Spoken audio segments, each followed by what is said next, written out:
हरे कृष्णा। गुरुदेव के इस नए कार्यक्रम गौर नारायण रस करने का सीरीज पार्ट 1 में आप सभी का स्वागत है।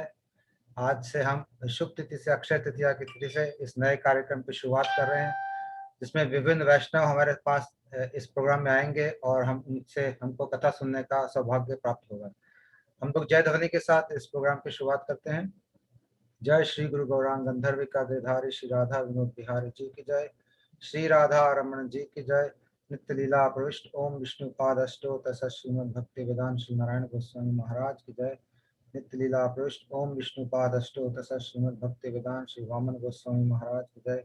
नित्य लीला प्रविष्ट ओम विष्णु पाद अष्टोत्तर श्रीमद भक्ति वेदांत श्री त्रिविक्रम गोस्वामी महाराज की जय। नित्य लीला प्रविष्ट ओम विष्णु पाद अष्टोत्तर श्रीमद भक्ति वेदांत श्री स्वामी जी महाराज की जय। नित्य लीला प्रविष्ट ओम विष्णु पाद अष्टोत्तर श्रीमद भक्ति प्रज्ञान श्री केशव गोस्वामी महाराज की जय। नित्य लीला प्रविष्ट ओम विष्णु पाद अष्टोत्तर श्रीमद भक्ति सिद्धांत श्री सरस्वती गोस्वामी प्रभुपाद की जय। रूपानुगुरु वर्ग की जय। वृंदावन नवदीप धाम की जय। अनंत कोटि वैष्णव वृंद की जय। गौर भक्त वृंद की जय। हरिनाम संकीर्तन की जय। श्री गुरुदेव के गौर नारायण रस करने का सीरीज कार्यक्रम की जय। हमारे पूज्यपाद विजय कृष्ण प्रभु की जय। गौर प्रेमानंदे हरि हरि बोल।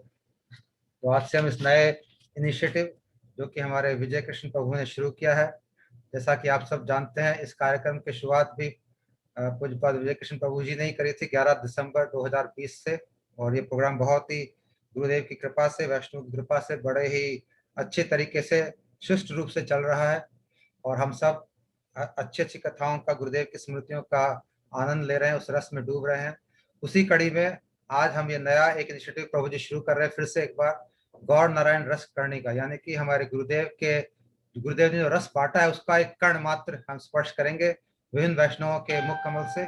उसी में आज पार्ट 1 हम लेंगे और इसका हमारा टॉपिक रहेगा प्रहलाद महाराज जी की शिक्षाएं। तो हमारे विजय प्रभु, मुझे बड़े ही आनंद हो रहा है इस बात से कि विजय प्रभु हमारे पास फिर एक बार इनके दर्शन हुए प्रोग्राम पे।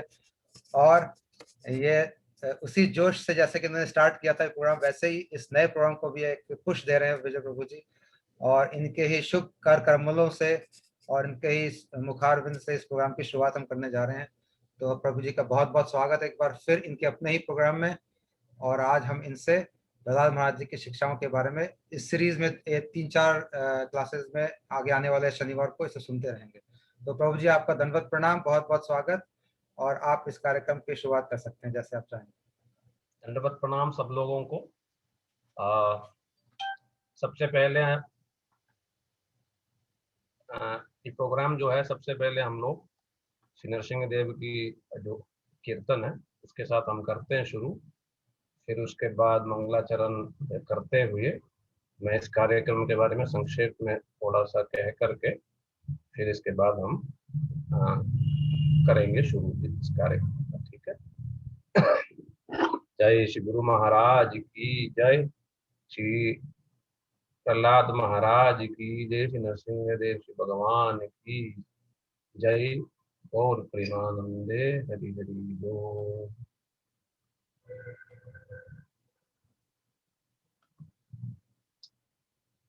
तो कीर्तन लगाना मल्लिकार्जुन। जी तो जी। नामस्ते नरसिंहाय, नामस्ते नरसिंहाय, प्रहलाद दायिने, प्रहलाद दायिने, हिरण्यकशिपुर्वक्षः, हिरण्यकशिपुर्वक्षः, शिलाटङ्कानकालाये, शिलाटङ्कानकालाये।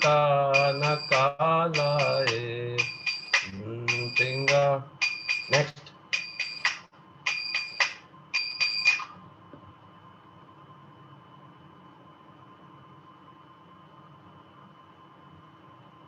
गया।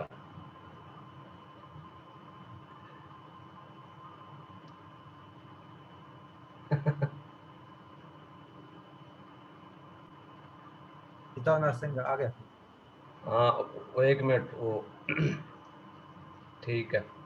ये तो नरसिंगा पर तो नरसिंगा, ये तो नरसिंगा पर तो नरसिंगा, यतो यामि ततो नरसिंगा, यतो यामि ततो नरसिंगा, बहे नरसिंगा हृदये नरसिंगा, बहे नरसिंगा हृदये नरसिंगा, नरसिंहमदिं शरणं प्रपद्ये, नरसिंहमदिं शरणं प्रपद्ये, तव करकमलभरे नाकामधुतशृङ्गा,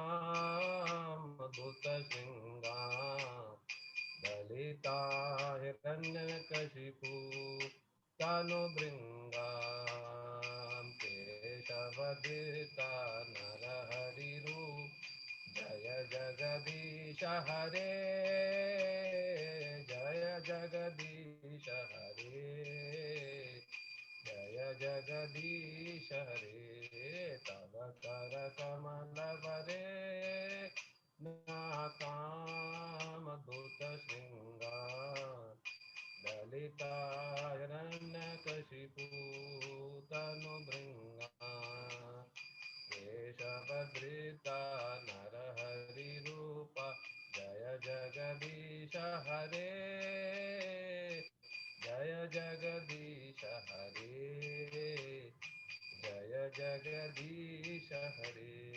श्री नरसिंह जय नरसिंह, जय जय नरसिंह, श्री नरसिंह जय नरसिंह सिंह, प्रहलादेश जय पद्म मुख पद्म भृंग, प्रहलादेश जय पद्म पद्म भृंग, वागीशयस्य वदने, वागीशयस्य वदने, लक्ष्मीर्यस्य च वक्षसि, लक्ष्मीर्यस्य च वक्षसि, यस्यास्ते हृदये संवित्, यस्यास्ते हृदये संवित्, तां नरसिंहमहं भजे, तां नरसिंहमहं भजे, प्रह्लादहृदयाह्लादं भक्तविद्यविदारणं, प्रह्लादहृदयाह्लादं भक्तविद्यविदारणं, शारदिन्दुरुचिं वन्दे, शारदिन्दुरुचिं वन्दे, पारीन्द्रवदनं हरिं, पारीन्द्रवदनं हरिं।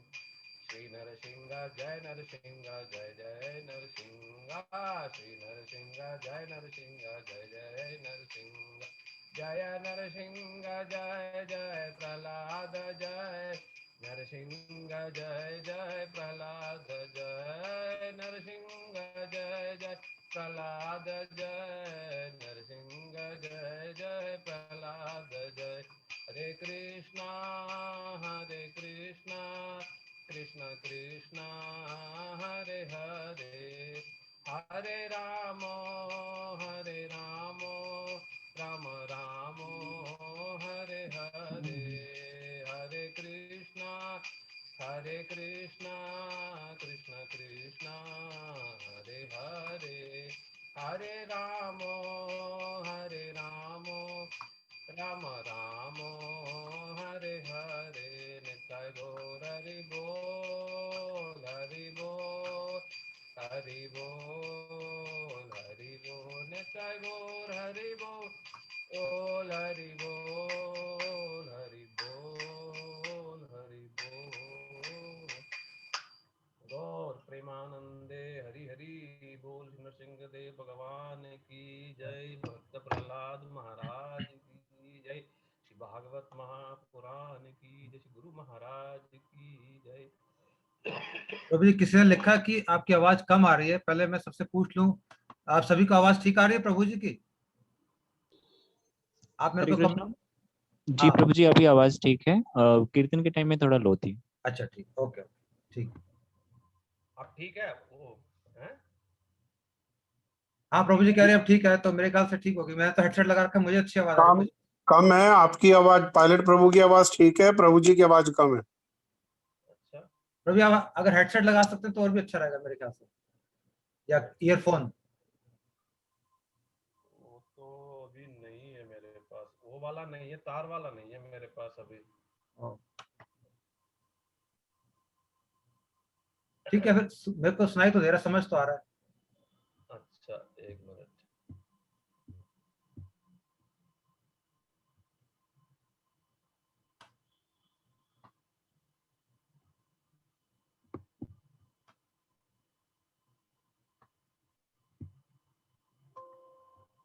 अब ठीक आ रहा साउंड?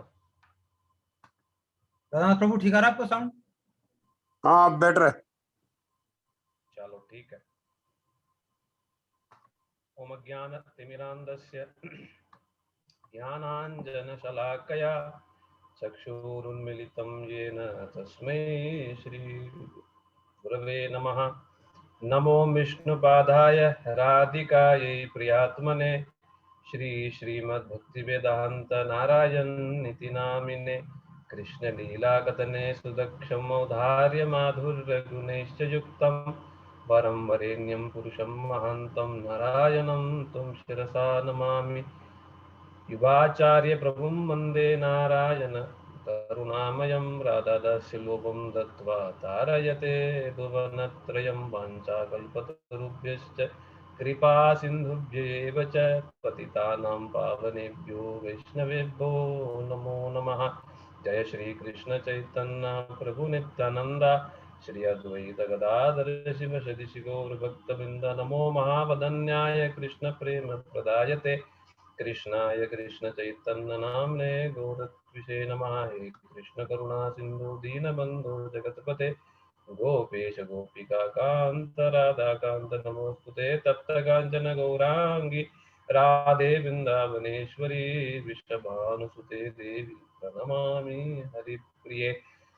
भक्त्या भिन्नापराधलक्ष्यै क्षिप्तश्च कामादितरङ्गमध्ये कृपामयीं त्वां शरणं प्रपन्ना वृन्दे नमस्ते चरणारविन्दं।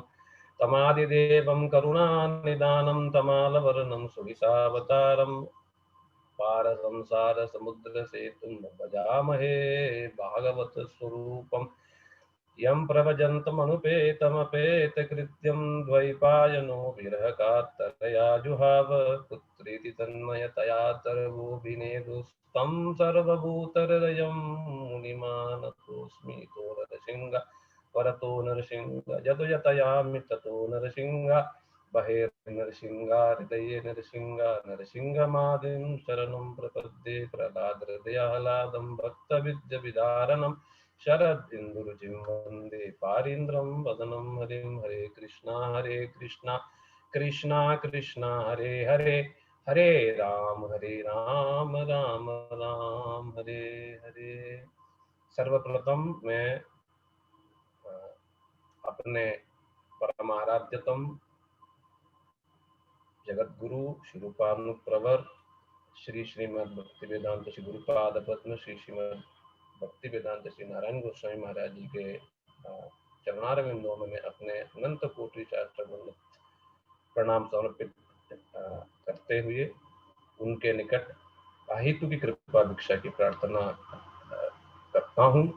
जिस प्रकार से उन्होंने विश्व भर में जो शुद्ध भक्ति धारा और विशेष करके ब्रज रस धारा को प्रवर्तित किया, सब लोगों को बांटा समझाया, तो उसका एक कनिका यानी एक छोटी सी बूंद हम उसको छू सके तो गुरुदेव कहते थे यदि इसका एक बूंद भी हमको मिल जाए तो हमारा जीवन धन्य हो जाएगा, धन्य हो जाएगा।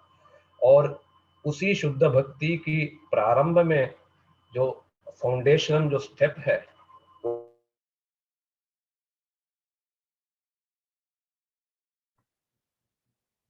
हरे कृष्णा प्रभु जी, हरि बोल।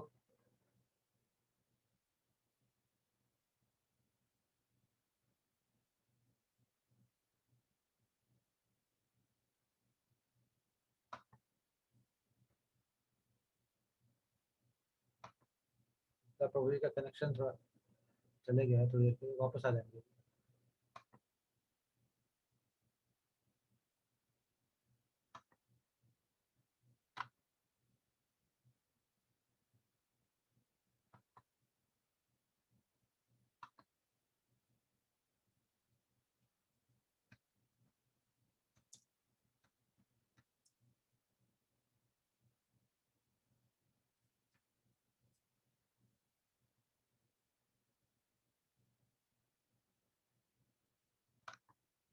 लगता है प्रभु जी डिस्कनेक्ट हो गए हैं, लेकिन थोड़ी देर में वापस आएंगे, कुछ मिनटों में इंतजार करते हैं प्रभु जी।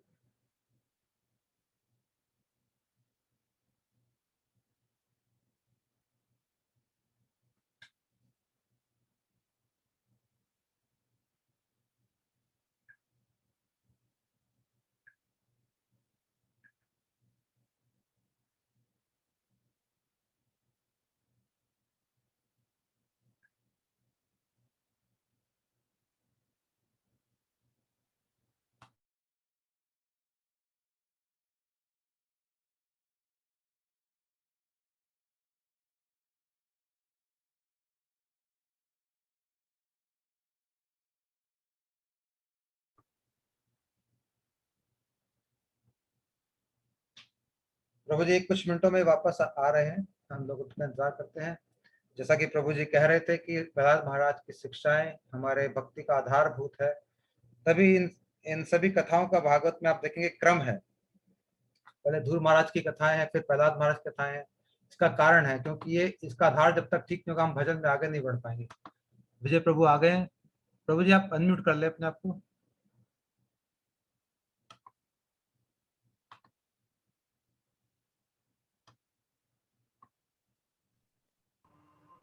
ठीक है। हाँ ठीक, हरे कृष्णा। ठीक है प्रभु, आवाज अच्छी आ रही है। हाँ, चाहते हैं थोड़ा सा मतलब नेट कनेक्शन में थोड़ी सी प्रॉब्लम हो गई थी बीच में, मैं क्षमा चाहता हूँ। तो समस्त श्री गौड़ी रूपानु गुरुवर्ग जनों के चरणों में भी मैं बारंबार दंडवत प्रणाम करता हूँ।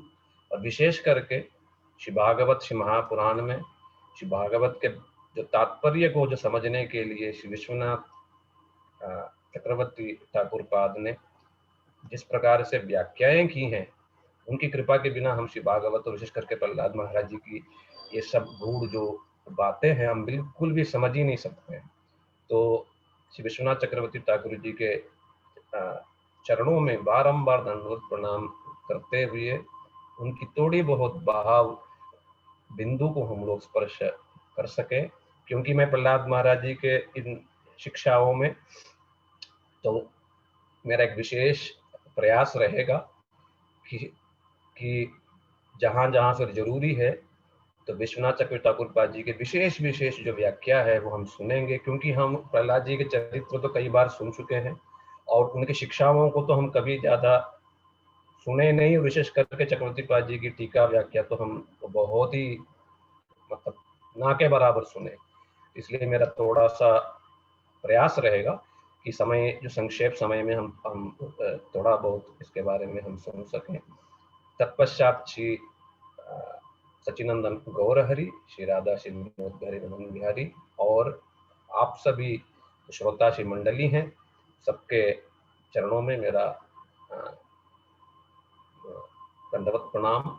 और हम लोग जो हैं श्री गुरुदेव के जो भाव बिंदु है, जो उनके विचार हैं, उसको हम लोग थोड़ा थोड़ा सैटरडे के दिन हम एक सीरीज के रूप में श्री गुरुदेव के ही जो ग्रंथ हैं हम लेंगे और कहीं पर विस्तार के साथ, कहीं पर मूल जो ग्रंथ के साथ हम लोग श्री गुरुदेव की ही भावनाओं को सुनने का प्रयास करेंगे, ताकि हम श्री गुरुदेव की जो विचार है और विशेष करके श्री रूप रघुनाथ की जो वाणी है हम उसको थोड़ा बहुत समझ सके, है ना। तो सबसे पहले हम लोग श्री प्रहलाद महाराज जी के जो शिक्षाओं के बारे में हम लोग सुनेंगे। कि मैं सबसे पहले ये कहना चाहूँगा, श्री गुरु महाराज जी के जो प्रवचनों से ये सुंदर ग्रंथ जो है ये प्रकाशित है, इसका नाम है निर्भीक युवराज भक्त प्रहलाद। तो श्री प्रहलाद महाराज जी का शिक्षा मूलक संक्षिप्त जीवन चरित्र। तो श्री गुरुदेव ने 1998 से लेकर के 2003 के बीच में जो नरसिंह जयंती के दिन विदेश में उन्होंने फिर बोला था, उन सारी किताबों का सार संकलन है और बड़े ही सुंदर रूप में लगभग पूरे जो प्रहलाद महाराज जी की जो शिक्षाएं हैं वो संपूर्ण रूप में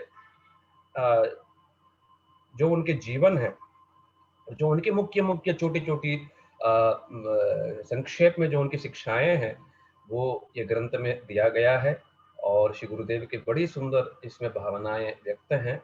तो हम लोग श्री गुरुदेव के इसी ग्रंथ को ही विस्तार के साथ, विशेष करके मूल श्रीमद् भागवत महापुराण से श्री विश्वनाथ चक्रवर्ती जी की टीका के साथ, और विशेष करके मैं ज्यादा उनके चरित्र पर नहीं जाऊंगा, वो नेक्स्ट 25 तारीख को श्री नरसिंह चतुर्दशी है, तो उस दिन हम लोग प्रहलाद महाराज जी के जो जीवन, उनकी जो चरित्र है, जो उनके गुणावली है, वो तब हम सुनेंगे विस्तार से।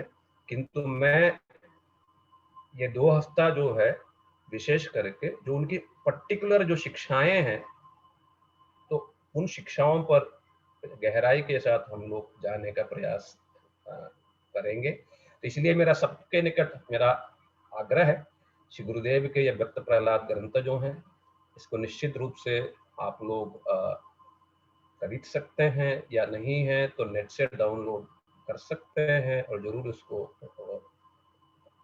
पढ़िएगा। और जो हम लोग यहाँ पर कह रहे हैं, आप लोग उसके साथ रिलेट कर पाओगे। जो बिल्कुल नए हैं, जो कभी इसको कभी सुने नहीं है, ये बिल्कुल नए लोगों के लिए भी, और जो मीडियम लोग हैं उन लोगों के लिए भी ये बहुत ही उपयोगी फिर ग्रंथ है। तो इसलिए हम लोग इसी के साथ श्री प्रहलाद महाराज जी के जो भव्य जो शिक्षाएं हैं उसको हम लोग सुनेंगे। सबसे पहले मैं थोड़ा सा श्री विश्वनाथ चक्रवर्ती जी के जो प्रारंभ में, सप्तम स्कंद के प्रारंभ में जो उनकी जो व्याख्या है उसको हम लोग पहले सुनते हैं। श्री प्रहलाद महाराज जी का जो चरित्र, उनकी शिक्षाएं श्रीमद् भागवत महापुराण में बिल्कुल मुख्य रूप में स्थापित है, और सप्तम स्कंद में कुल 10 चैप्टरों में श्री प्रहलाद महाराज जी का जो भव्य ये जीवन और उनकी शिक्षाओं की व्याख्या है। और विशेष करके इन 10 चैप्टरों में भी 3 चैप्टर में श्री प्रहलाद महाराज जी की विशेष रूप से जो शिक्षाएं हैं, 3 या 4 चैप्टर में विशेष रूप से जो उनकी शिक्षाएं हैं, और जो शिक्षा क्या है, शुद्ध भक्ति का, और जो भक्ति संसार के कामनाओं से बाहर है, परे है, केवल और केवल भगवत प्रीत्यर्थ है। जिस प्रकार से श्री रूप गोस्वामी पाद जी ने कहा है, अन्याभिलाषिता शून्यम, किसी प्रकार की कामना से रहित, और ज्ञान कर्मादि अनावृतम, किसी प्रकार के कर्म ज्ञान इत्यादि से न ढके हुए, शुद्ध रूप से केवल भगवत प्रीत्यर्थ जो चेष्टाएं हैं उसको श्री प्रहलाद महाराज जी ने जिस प्रकार से पालन किया, शिक्षा दिया और जगत को दिखाया, वो जब तक हम सुनेंगे नहीं तब तक हम लोग जो है शुद्ध भक्ति के राज्य में प्रवेश कर ही नहीं सकते हैं। तो हम लोग सुनते हैं कि स्वयं श्री चैतन्य महाप्रभु जी जो है श्री गदाधर पंडित जी से बारंबार श्री प्रहलाद महाराज जी की शिक्षाएं, उनके जो जीवनी को सुनते थे, 100 से भी ज्यादा बार स्वयं श्री चैतन्य महाप्रभु जी ने सुना है। बाद में भी हम लोग सुनते हैं कि जगत गुरु श्रील प्रभुपाद जी ने भी कई बार इसकी व्याख्या किया है। क्यों किया है कि प्रभुपाद जी ने भी लगभग 108 बार प्रहलाद महाराज जी की शिक्षाओं की उन्होंने व्याख्या की है। अच्छा, क्यों किया है? क्योंकि श्री प्रहलाद महाराज जी ने प्रयास किया है कि किस प्रकार से हमारा मन जो संसार में दिन प्रतिदिन लगा हुआ है, किस प्रकार से संसार के चीजों में आसक्त है उसको काट के श्री कृष्ण के चरणों में किस प्रकार से लगाया जाए, वो पद्धति श्री प्रहलाद महाराज जी ने सबको शिक्षा दिया। तो इसलिए श्री प्रभुपाद जी ने विशेष रूप से प्रहलाद महाराज की शिक्षाओं की बारंबार उन्होंने व्याख्या की है, क्योंकि जब तक ये सब नहीं सुनेंगे कृष्ण में मन नहीं लगेगा, और गौण यानी सेकेंडरी जो उसका रिजल्ट है संसार के प्रति वैराग्य, वो कभी हमारे मन में जग ही नहीं सकता है। तो इसीलिए श्री विश्वनाथ चक्रवर्ती जी ने इस सप्तम स्कंद पर कहते हुए बहुत ही एक मुख्य पॉइंट उन्होंने यहाँ पर कहा है।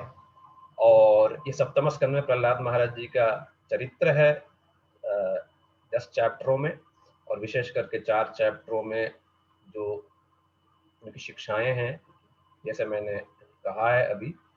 तो श्री विश्वनाथ चक्रवर्ती जी कहते हैं कि श्री भागवत महापुराण के 10 लक्षण है, ठीक है ना, जैसा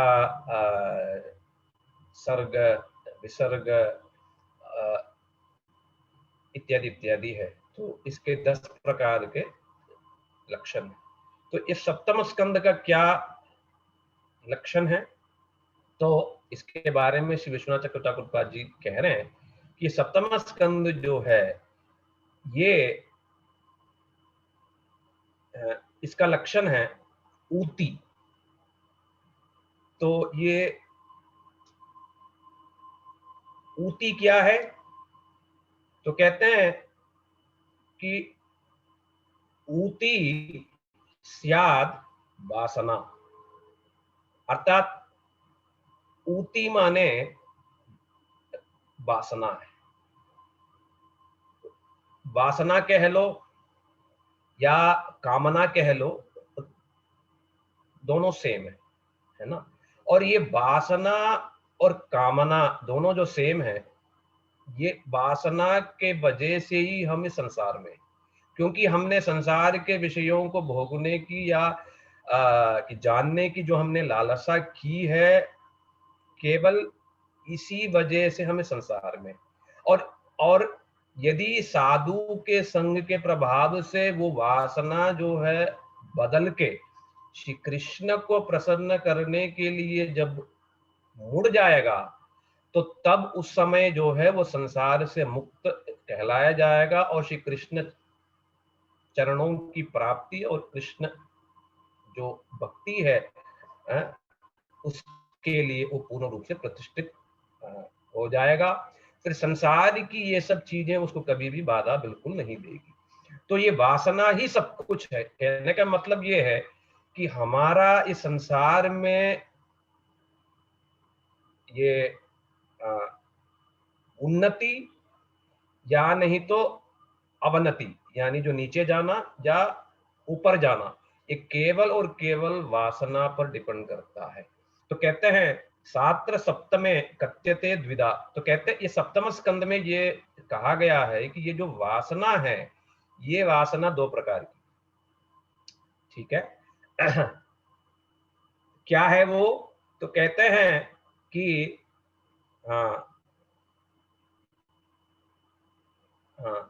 अशुभा च शुभा चापी, ये 2 वासना है। क्या है, पहला है शुभ वासना और दूसरा है अशुभ वासना। तो ये जो शुभ वासना जो है, ये साधुओं की विशेष कृपा से प्राप्त होता है, ठीक है। दूसरा जो वासना जो है, जो शुभ नहीं है, वो साधुओं के कोप से, यानी साधु लोग जब नाराज हो जाते हैं तो उस समय वो वासना मन में जग जाता है। तो ये 2 चीज जो है ये सप्तम स्कंद में समझाया गया है कि श्री प्रहलाद महाराज जी को श्री नारद ऋषि का संग जो है प्राप्त हुआ, और श्री नारद ऋषि की विशेष कृपा से उनकी सेवा की और उनकी बात सुनी, उनकी बात मानी और शुद्ध भक्ति को समझा, पालन किया।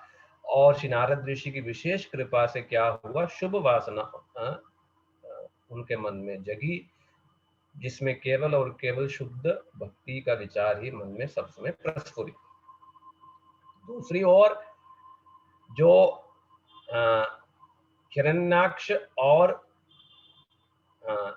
हिरण्यकशिपु जो हैं, जो वास्तव में वैकुंठ में जय और विजय हैं, जो द्वारपाल थे, जो सनक सनंदन आदि जो साधु हैं, साधुओं के प्रति दोष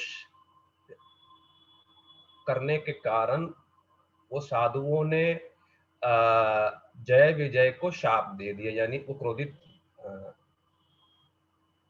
हो गए थे और जय विजय को फिर उन्होंने शाप दे दिया।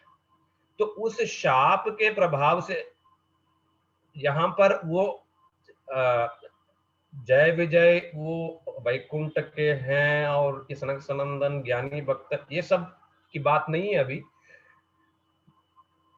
वो हम केवल एक जनरल टर्म में चक्रवर्ती पाद जी ने इस स्थान पर समझाया है, तो वो सब चीजों को नहीं मतलब देखते हुए एक साधारण तौर पर चक्रवर्ती पाद जी ने इस स्थान पर कहा है।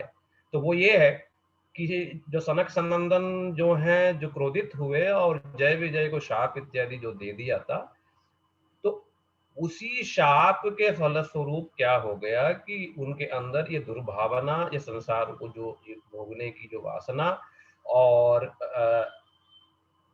उसके बाद जो है श्री विष्णु के प्रति द्वेष, ये सब चीज मन में जग गया। तो इसलिए ये बहुत ही एक वैलिड और मुख्य पॉइंट है जो चक्रवर्ती पाद जी ने टीका में स्टार्टिंग में, सप्तम स्कंद के स्टार्टिंग में ये बात उन्होंने कहा है।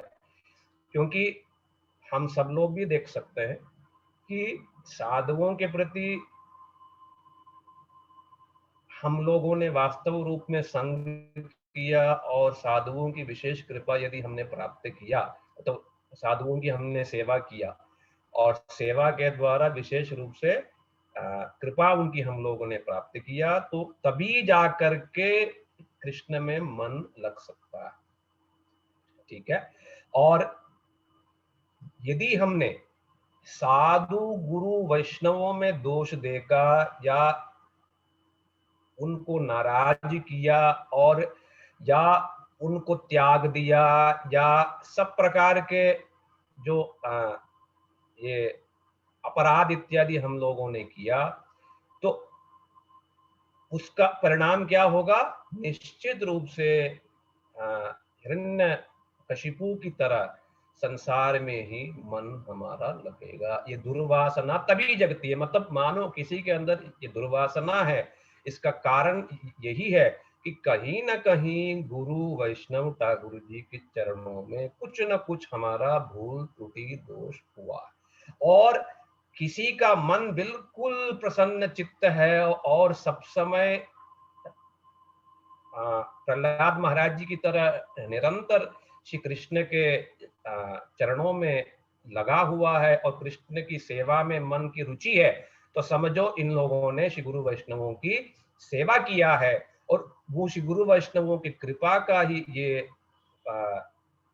फल है कि मन जो है श्री कृष्ण में लग रहा है। ये एक बहुत ही वैलिड पॉइंट और मुख्य पॉइंट चक्रवर्ती पाद जी अपनी टीका में प्रारंभ में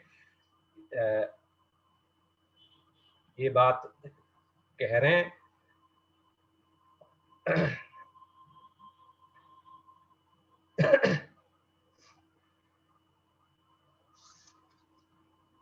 तो कह रहे हैं कि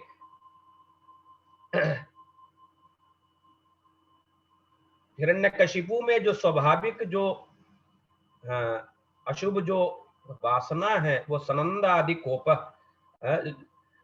जो ब्रह्मा जी के 4 जो पुत्र हैं सनक सनंदन सनत्कुमार सनातन, इनके कोप के वजह से ही ये हिरण्यकशिपु में इस प्रकार की जो दुर्वासना जगी है और ये प्राचीन। तो कहने का मतलब ये है कि मानो मतलब हम जैसे साधक लोगों में यदि मन बारंबार संसार की तरफ ही जा रहा है, यानी साधन करने के बाद भी, साधन भजन के बाद भी, सेवा के बाद भी यदि वो संसार की तरफ जा रही है चीज, तो इसका मतलब ये है कि कहीं ना कहीं हमने श्री गुरु वैष्णव के प्रति कुछ न कुछ भूल त्रुटि इत्यादि की है। तो प्राचीन का तात्पर्य यह है कि ये जरूरी नहीं है कि हम लोगों ने इस वर्तमान जीवन में किया हो। प्राचीन माने पिछले पिछले पूर्व जन्मों में संभावना है कि हम सब लोगों ने ये सब भूल त्रुटियां की हो। तो प्राचीन जन्मों की जो ये सब जो वासनाएं हैं वो केवल कैरी ऑन करते हुए ये फिर बढ़ता जा रहा है। तो इसलिए तो कह रहे हैं कि उनके अंदर ये दुर्वासना है। दूसरी ओर श्री प्रहलाद महाराज जी में जो शुभ जो वासना है ये केवल और केवल श्री नारद मुनि के, श्री नारद आंग्री कृपा भरात, श्री नारद मुनि के की कृपा लेश की प्राप्ति के वजह से ही श्री नारद मुनि में क्या है, बिल्कुल शुभ वासना जो है वो सब समय वो जागृत है। तो इसलिए श्री चक्रवर्ती पाद जी उपदेश दे रहे हैं प्रारंभ में। तो क्या शिक्षा है? तो ये शिक्षा है कि साधु गुरु वैष्णवों से जो ये भक्ति लता बीज माने के, भक्ति लता बीज क्या है? ये भक्ति लता बीज ही वासना है। ये बीज क्या है? वासना। अच्छा, क्या वासना है? मैं कृष्ण के या राधा जी के चरणों की सेवा करूं, रूप मंजरी के अनुगत्य में श्री राधा जी की सेवा करूं, जिस प्रकार से श्री गुरुदेव ने शिक्षा दिया। तो ये जो वासना है वैसे साधुओं के, वैसे रूपानुग रसिक वैष्णवों के संग के बिना ये वासना जग नहीं सकती, कदापि संभव पर नहीं है ना। और तो कहते हैं ये वासना ही भक्ति लता का बीज है। मतलब ये वासना को ही गुरुदेव जो हैं मंत्र देते समय या दीक्षा देते समय वो कानों के माध्यम से भर देते हैं। ठीक है, तो इसीलिए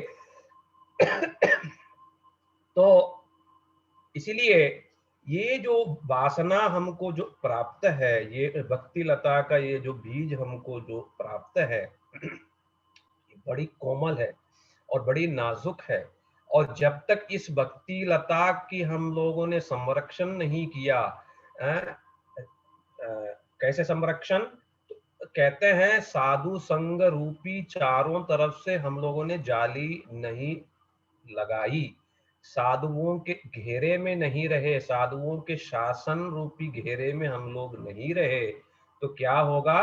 ये जो कि नाम अपराध और विशेष करके जो वैष्णव और श्री गुरु अपराध रूपी जो भयंकर जो पागल हाथी वाला जिस प्रकार से वो कुछ देखता नहीं, सब कुछ उकाड़ देता है, तो ठीक वैसे ही कि नाम अपराध और विशेष करके वैष्णव अपराध के दोष के फलस्वरूप हमारी भक्ति लता ये वासना जो है सब खत्म हो जाती। तो श्री विश्वनाथ चक्रवर्ती पाद जी जो हैं कह रहे हैं कि हमें बहुत ही सावधानी के साथ जो है हमें इसकी संरक्षण करनी चाहिए। और ये जो जाली जो है कि चारों तरफ से जो हम घेर लेंगे उसको, पौधे को, वो घेरना क्या है? पहला तो मैंने कहा साधुओं की देखरेख में, साधुओं के शासन में, किंतु चक्रवर्ती पाद जी ने इधर बड़ा ही एक विशेष व्याख्या दिया है। वो कहते हैं कि महाप्रभु ने शिक्षाष्टक में जो तीसरा श्लोक उन्होंने जो कहा है कि तृणादपि शुनीच, यानी दीनता, कि मैं छोटा हूं, और मानदत्व यानी दूसरों को सम्मान देना, मुझे सम्मान नहीं चाहिए, ये सब चीज जब तक मन में लाएंगे नहीं, या इन चीजों में जब तक हम लोग प्रतिष्ठित नहीं होंगे, तब तक जो है हम ये वैष्णव अपराध दोष देखना, इन सब चीजों से हम कभी बची सकते नहीं है। तब क्या हो जाएगा फिर? जो थोड़ी बहुत जो सेवा करने की वासना मन में फिर जगी थी, वो सारा का सारा समाप्त हो जाएगा। तो इसीलिए ये भक्ति लता को हमें बड़े ही नाजुकता से, बड़े ही सावधानी के साथ ये भक्ति लता का संरक्षण करना बहुत ही जरूरी है। विशेष करके बीच बीच में नहीं, सब समय ही हमें उस पौधे को पानी देते रहना है। वो पानी क्या है? श्रवण कीर्तन रूपी जो पानी है, उस पानी से सिंचन करते रहना चाहिए। और विशेष करके वो पानी, वो रस, विशेष करके जो महापुरुष हैं, जिनकी संसार के प्रति बिंदु मात्र भी वासना नहीं है, सब समय श्री कृष्ण प्रेम में, कृष्ण भावनामृत में सब समय जो डूबे हुए हैं, यदि वैसे दुर्लभ संग की यदि प्राप्ति होगी और उस संग में इस प्रकार का रस कथा की प्राप्ति होगी, तो तब क्या होगा? सुंदर रूप से उस सद जो वासना है तभी जग सकती है। तो इसीलिए ये सप्तम स्कंद में श्री प्रहलाद महाराज जी और हिरण्यकशिपु के दोनों कैरेक्टर के द्वारा ये मतलब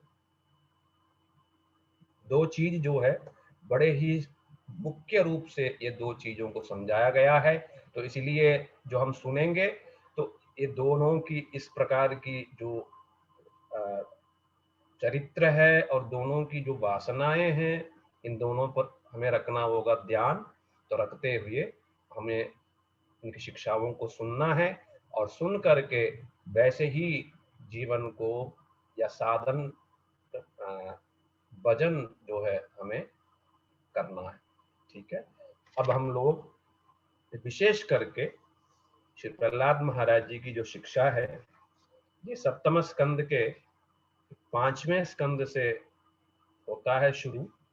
चौथे स्कंद में लास्ट में श्री प्रहलाद महाराज जी के जो गुणावली है, महत्व गुण है, उसके बारे में स्वयं श्री नारद ऋषि कहते हैं, किंतु हम बाद में सुनेंगे श्री नरसिंह चतुर्दशी के दिन। किंतु अभी हम जो हैं श्री प्रहलाद महाराज जी की जो विशेष जो शिक्षाओं को हम लोग सुनेंगे। तो सबसे पहले प्रहलाद महाराज जी जो हैं वे 5 साल के हुए तो पिता ने देखा कि इसको मुझे अभी गुरुकुल भेजना है, ताकि ये धीरे धीरे सब कुछ पढ़े और मेरा राज्य संभालने के योग्य बने। तो ये सोच करके श्री हिरण्यकशिपु जी जो है प्रहलाद महाराज जी को शुक्राचार्य जी के जो बेटे थे चंडामर्क के पास भेजते हैं। और कुछ दिन जाते हैं तो प्रहलाद महाराज जी को बहुत कुछ पढ़ाया जाता है, कूटनीति, राजनीति, साम दान दंड भेद, ये मेरा है, वो पराया है, ये मेरा मित्र है, वो मेरा शत्रु है। ये सारी शिक्षाएं दी जाती हैं। किंतु श्री प्रहलाद महाराज जी ने सब कुछ पढ़ा, सब कुछ सुना और सब कुछ पढ़ा।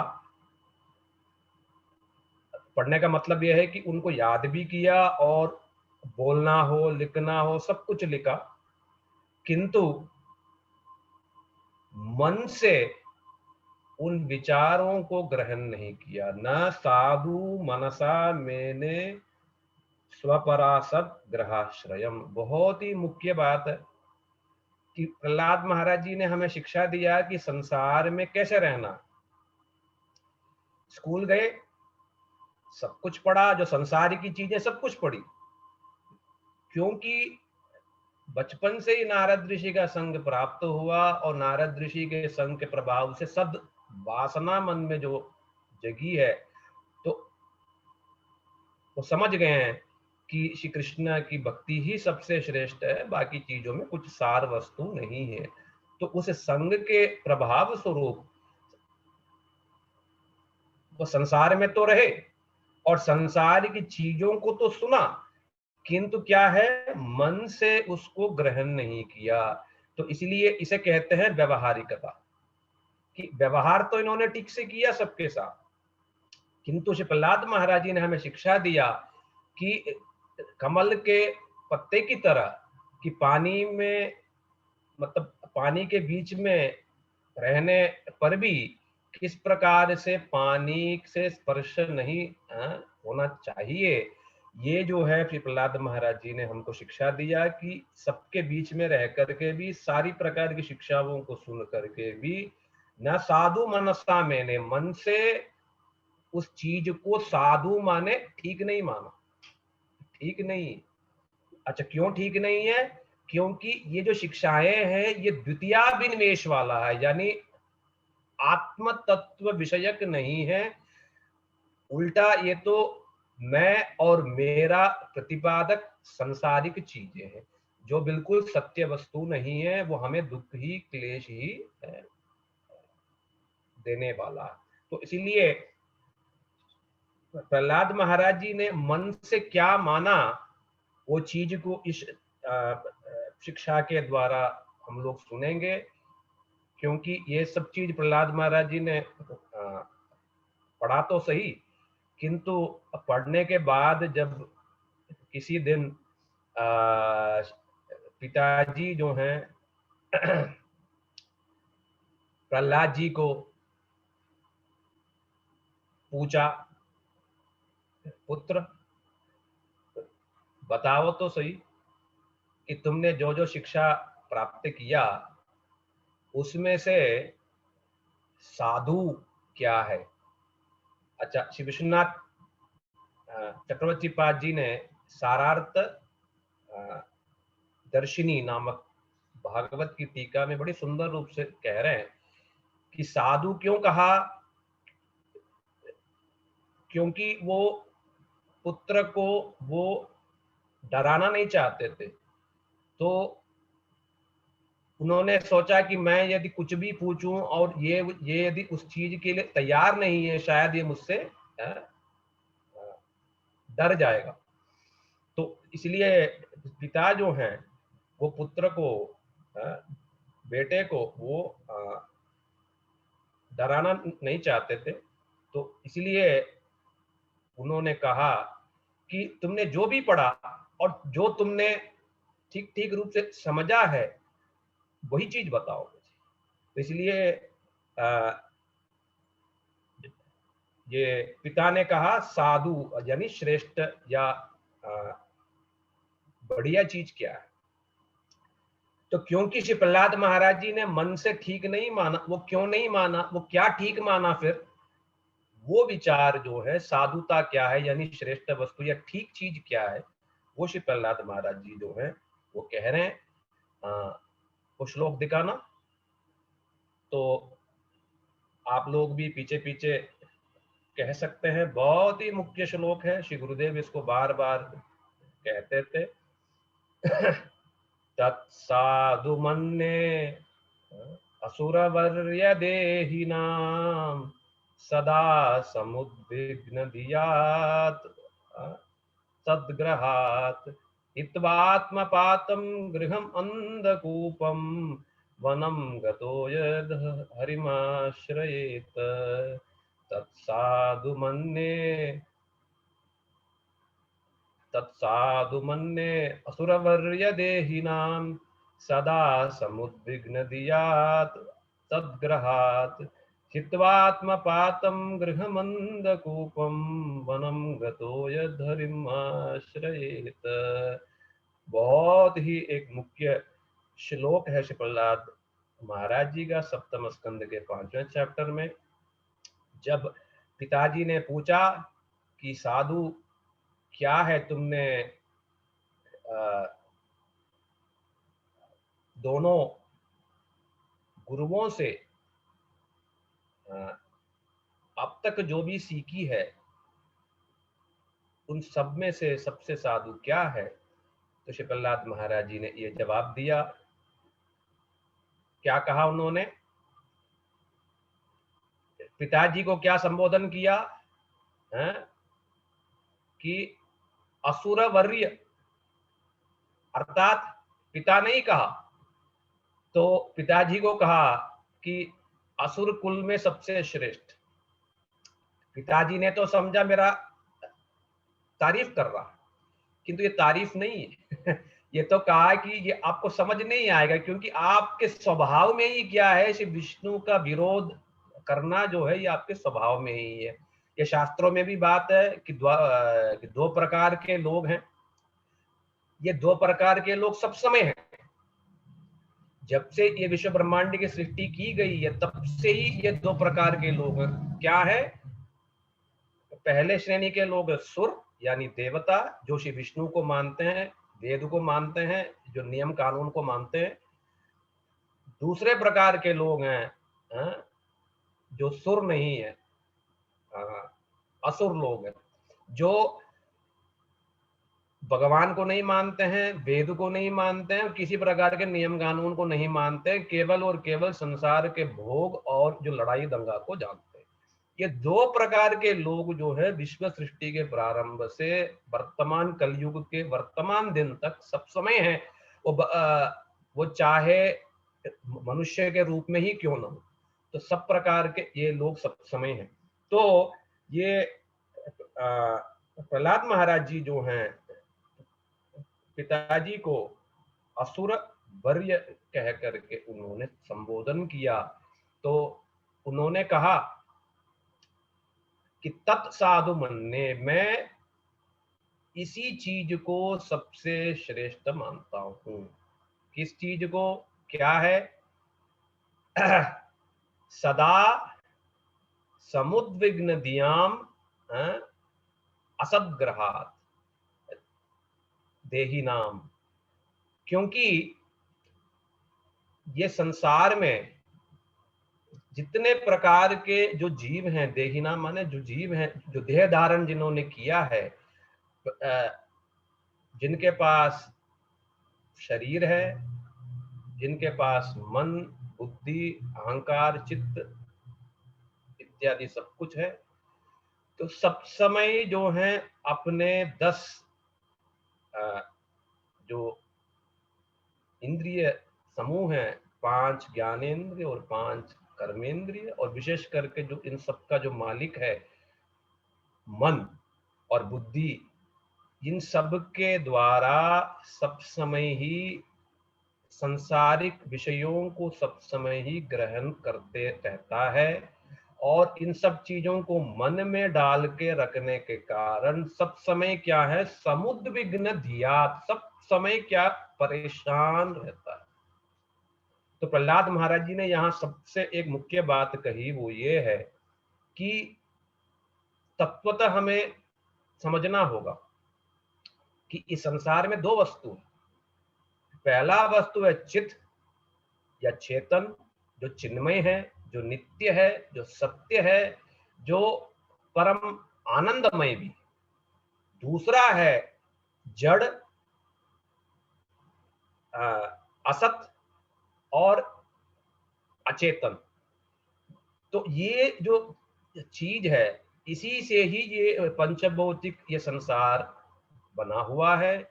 और ये हमारा शरीर और मन, ये सब भी मतलब जड़ वस्तुएं ही हैं।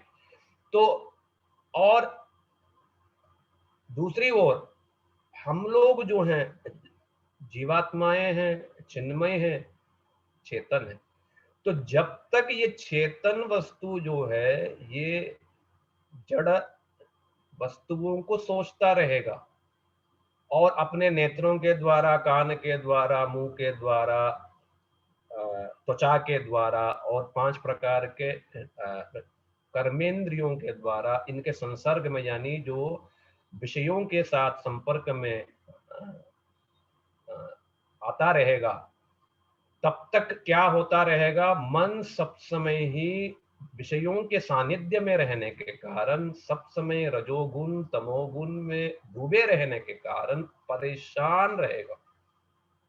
तो कोई यदि सुख शांति चाहता है तो श्री प्रहलाद महाराज जी कह रहे कि जिसके मति सब समय विषयों में ही है, विषय के भोगों में ही है, संसारी जिसके लिए सबसे श्रेष्ठ वस्तु है, वो कभी भी सुखी नहीं हो सकता है।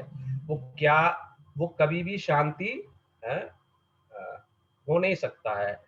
5 प्रकार के जो ज्ञानेंद्रिय वो हैं, 2 नेत्र, 2 कान, नासिका, मुंह और उसके बाद त्वचा, ये 5 हो गए जो ज्ञानेंद्रिय। ये ज्ञानेंद्रिय का तात्पर्य यह है कि ये 5 के द्वारा ही हमें बाह्य जगत का जो ज्ञान है वो हमको प्राप्त है। नेत्र देखता है, कान सुनता है, तो हम सब जानते हैं। मानो नेत्र नहीं देखता, कान नहीं सुनता, तो बाहर क्या होता है हम बिल्कुल जान नहीं पाए। तो इसीलिए 5 का नाम रख दिया है ज्ञानेंद्रिय। तो जब तक ये विषयों को ला करके मन में पहुंचाता रहेगा, तब तक मन जो है इन विषयों के चिंतन से ही परेशान रहेगा। कि जैसा देखो कोरोना की चीज, दिन भर हम टीवी देखते हैं, न्यूज देखते हैं, परेशान हो जाते। कितने लोग फोन करते, प्रभु जी हम डरे हुए हैं, पता नहीं बच्चों का क्या होगा, जवान जा रहे हैं, ये है वो है, सब समय जो है परेशान रहते हैं। तो श्री प्रहलाद महाराज जी कहते हैं कि ये हो मतलब ये भय, ये सब परेशान रहना, ये सब चीज जो है ये शरीर में द्वितीयाभिनिवेश, यानी मैं ये शरीर हूं, ये मेरा है, ये घर बार बीवी बच्चे ये सब मेरे हैं, ये द्वितीयाभिनिवेश के वजह से ही ये भय, और ये भय के वजह से ही क्या है ये परेशानी। मानो जो वस्तु को हमने कामना किया वो हमको मिल गया तो हम सुखी हैं, और यदि नहीं मिला तो मन में आ जाता, क्रोध आ जाता है ना। तो यही है हमारी परेशानी का कारण है। तो इस परेशानी से हम निकलें कैसे, और हम सुखी कैसे हुए, शांति, परम शांति हम किस प्रकार को पाए। तो कहते हैं कि हित्वात्मपातम गृहमंदकूपम वनम गतो यद हरिम आश्रयेत।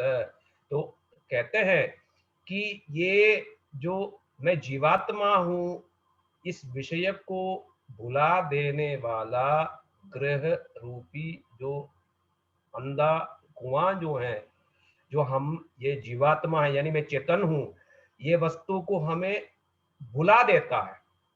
तो कहते हैं उस घर रूपी जो अंधा कुआं जो है उसको त्याग करके हमको जाना पड़ेगा वन, यानी श्री वृंदावन। किंतु यदि हमने घर को तो हमने त्याग दिया, किंतु श्री वृंदावन की तरफ हम गए, किंतु यदि वहां जाकर के यदि हम केवल रहे, किंतु यदि हमने कृष्ण का आश्रय नहीं लिया, तो भी श्री विश्वनाथ चक्रवर्ती पाद जी अपनी टीका में कहते हैं कि वो घर को त्याग के वन में जाने पर भी वो घर में ही है। दूसरी ओर जो व्यक्ति घर में रह के भी, जो व्यक्ति श्री कृष्ण का आश्रय लेते हुए जो शुद्ध भक्ति है, उसको जब वो पालन करता है, वो वास्तव में वन में स्थित है। ये चक्रवर्ती पाद जी की विशेष व्याख्या है। एक और चीज भी मैं कहना मैं चाहूंगा कि इस स्थान पर ग्रह का तात्पर्य केवल घर नहीं है। ग्रह का वास्तव जो तात्पर्य ये है कि ये शरीर को ही कहा गया है घर। देही जो है देह में स्थित है, ये देह ही क्या है, घर है। और इस देह रूपी घर में देही जो है यानी जीवात्मा जो है किराएदार की भांति इसमें स्थित है। तो जैसे ही आपका समय समाप्त, तो ठाकुर जी आपको इससे बाहर निकाल देंगे। इसलिए वास्तव में जो ग्रह यहाँ पर कहा गया वो ये है कि देहात्म बुद्धि, यानी जो इस शरीर में स्थित है, जब तक उसको छोड़ करके वन माने वृंदावन माने साधु संग में, और उस साधु संग में भी विशेष करके भगवान का चरणाश्रय लेकर के और शुद्ध भक्ति का पालन नहीं किया, तात्पर्य यह है कि विषयों को भूल के सब समय श्री कृष्ण का ही हम लोगों ने सेवन किया, नेत्रों के द्वारा, कान के द्वारा, नाक के द्वारा, विशेष करके मन के द्वारा सब समय, तभी जाकर के श्री कृष्ण रस का पान करने मात्र से ही सब समय हम लोग जो है सुखी रह सकते हैं। नहीं तो दूसरा कोई भी रास्ता नहीं है कि हम लोग सुखी रहने के लिए, अर्थात पंच ज्ञानेंद्रियों के द्वारा और जो इन सब का जो स्वामी है मन के द्वारा निरंतर हम यदि श्री कृष्ण कृष्ण रस का पान करेंगे सेवोन्मुख भावना के द्वारा साधु संग में, तभी हम परम शांति को, तृप्ति को, संतुष्टि को प्राप्त कर सकते हैं। जब तक विषयों के संसर्ग में रहेंगे और इन पंच ज्ञानेंद्रिय और मन के द्वारा विषयों के चिंतन में ही हम डूबे रहेंगे, हम कभी भी शांति सुख को प्राप्त कर ही नहीं सकते हैं। तो प्रहलाद महाराज जी कहते हैं यही मैंने उत्तम शिक्षा प्राप्त किया। पिता ने पूछा श्री गुरु से क्या शिक्षा प्राप्त किया, तो श्री प्रहलाद महाराज जी ने सोचा कि ये दोनों जो हैं शुक्राचार्य जी के जो पुत्र जो हैं ये मेरे गुरु ही नहीं है। वास्तव में गुरु तो कौन है, परमार्थिक शिक्षा जो हमें देते हैं श्री नारद ऋषि वास्तव में मेरे गुरु हैं। तो नारद ऋषि से जो शिक्षा मैंने प्राप्त किया है तो वही शिक्षाओं को ही जो है श्री प्रहलाद महाराज जी ने इस स्थान पर कहा है। मैं गुरुदेव की एक बहुत ही सुंदर ये गृहम जो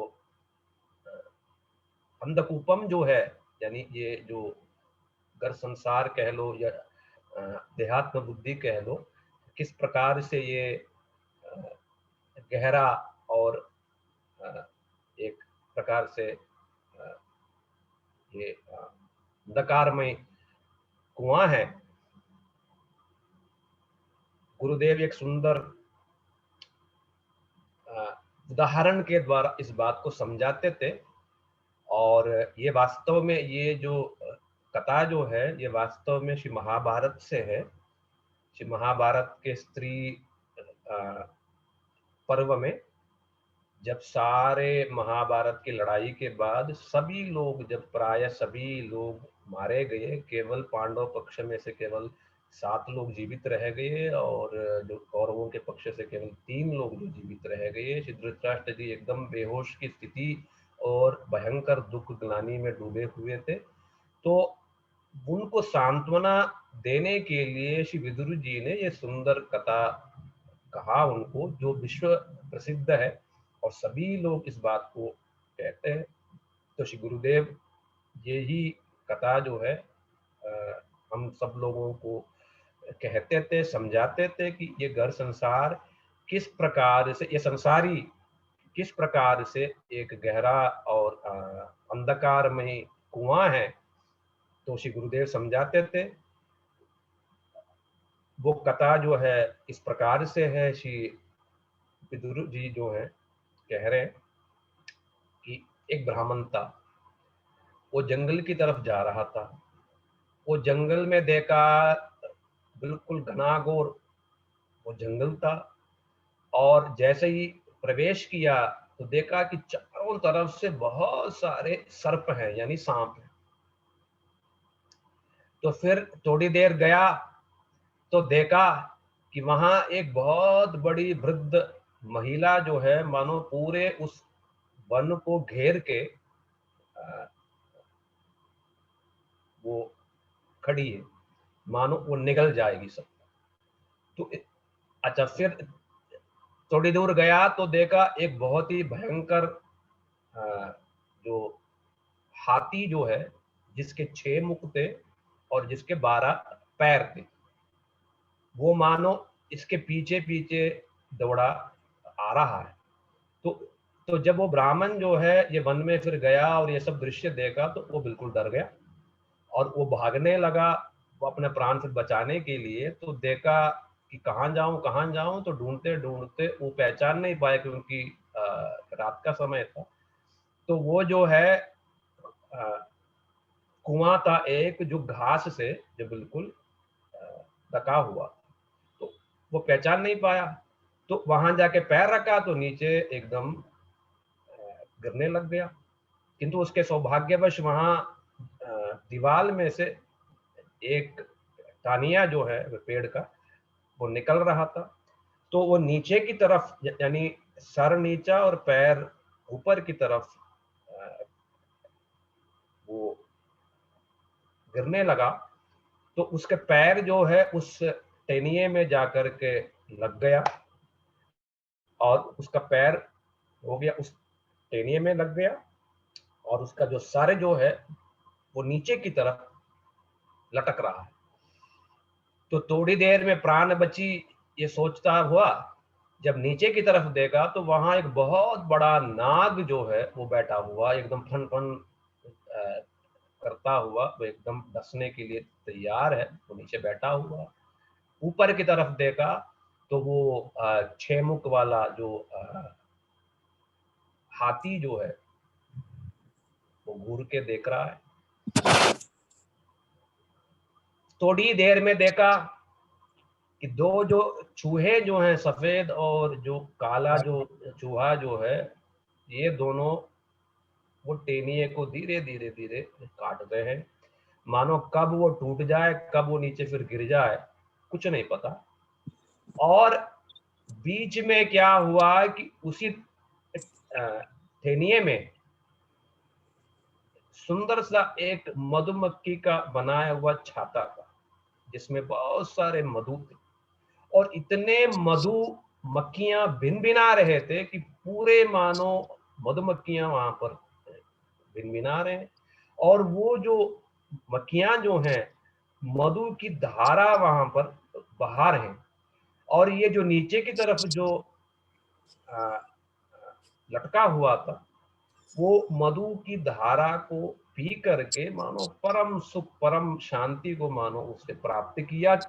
किंतु जितना भी पिया वो पी करके भी कभी वो संतुष्ट नहीं हुआ, उसको कभी तृप्ति नहीं मिली। तो धृतराष्ट्र जी ने कहा ये तुमने जो कहा इसकी व्याख्या क्या है?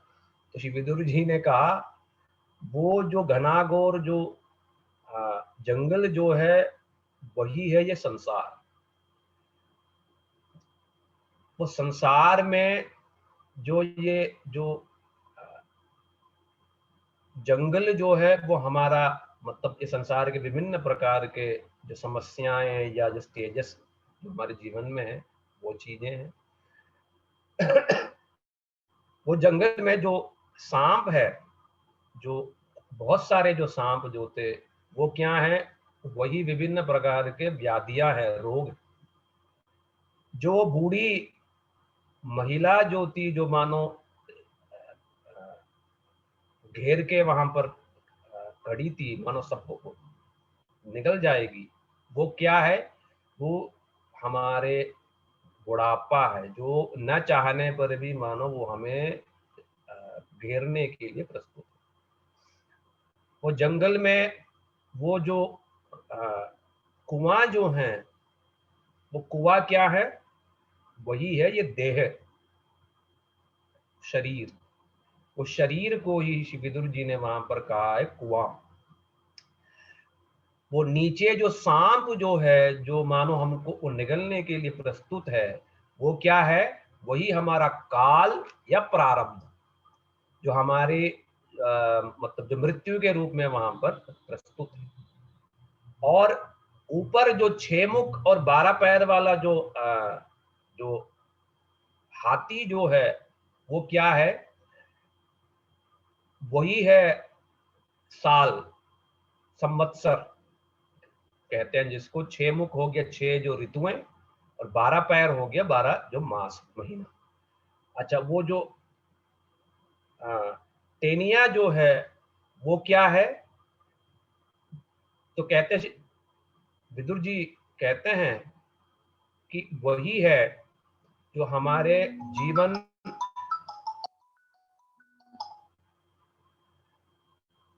वही है जो हमारे जीवन जीने की वासना, कि मैं जीऊं, मैं किसी प्रकार जीऊं, मैं कभी मरूं नहीं।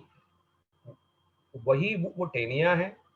जो दो वो चूहे, जो सफेद और काले जो चूहे जो उसको काट रहे हैं, तो वो है दिन और रात। जो हमारा जो जीने की जो तमन्ना है, उसको धीरे धीरे हमें न जाने हुए ही, हमें मतलब न समझे ही वो काटते जा रहे हैं। वो कब हमारा जीवन समाप्त हो जाएगा हमको बिल्कुल नहीं पता। अच्छा, वो जो मधुमक्खियां जो हैं, वो क्या है? वो हमारी कामनाएं। कितनी है? बहुत कामनाएं हैं, इतनी है कि जिसकी कोई समाप्ति ही नहीं। और वो मधुमक्खियां जो मधु की धारा जो बहा रही हैं, वो क्या है? तो विदुर जी ने स्पष्ट रूप से वहां पर बोला है, यही है काम रस। जिसको पान करके वो जो ब्राह्मण व्यक्ति जो होता इतना संतुष्ट हुआ, यानी उसको इतना मतलब सुख लग रहा था जिसकी कोई तुलना नहीं। किंतु समस्या क्या है? जितना भी पान किया उससे मतलब संतुष्टि नहीं हुई, तृप्ति ही नहीं हुई। और ये जो कुआं यानी देहात्म बुद्धि में ही डूबा हुआ है, देहात्म बुद्धि में ही डूबा हुआ है। और ये देहात्म बुद्धि से, उस कुएं से वो निकलना नहीं चाह रहा है। वो ये समझना नहीं चाह रहा है कि मेरा काल है, मेरी मृत्यु है, मैं संसार में सब समय के लिए नहीं हूं। और जो मेरा सारा जो ये रिश्ता है, ये कुछ ही दिनों के लिए है, थोड़े दिन के सब लोग फिर मेहमान है, समय आएगा सबको फिर जाना ही जाना है। ये वो चीज समझ नहीं पाता है। दूसरी ओर भले ही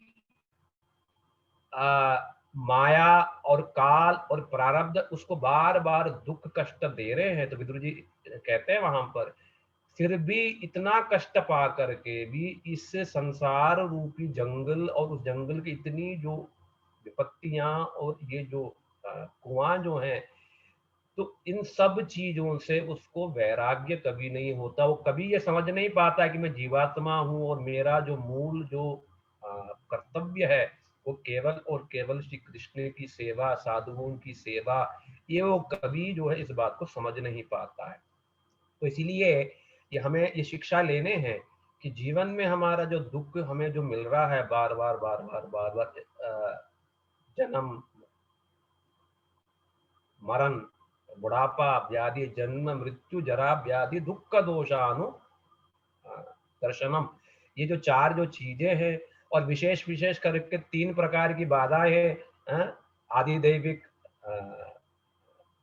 आदि भौतिक और आध्यात्मिक।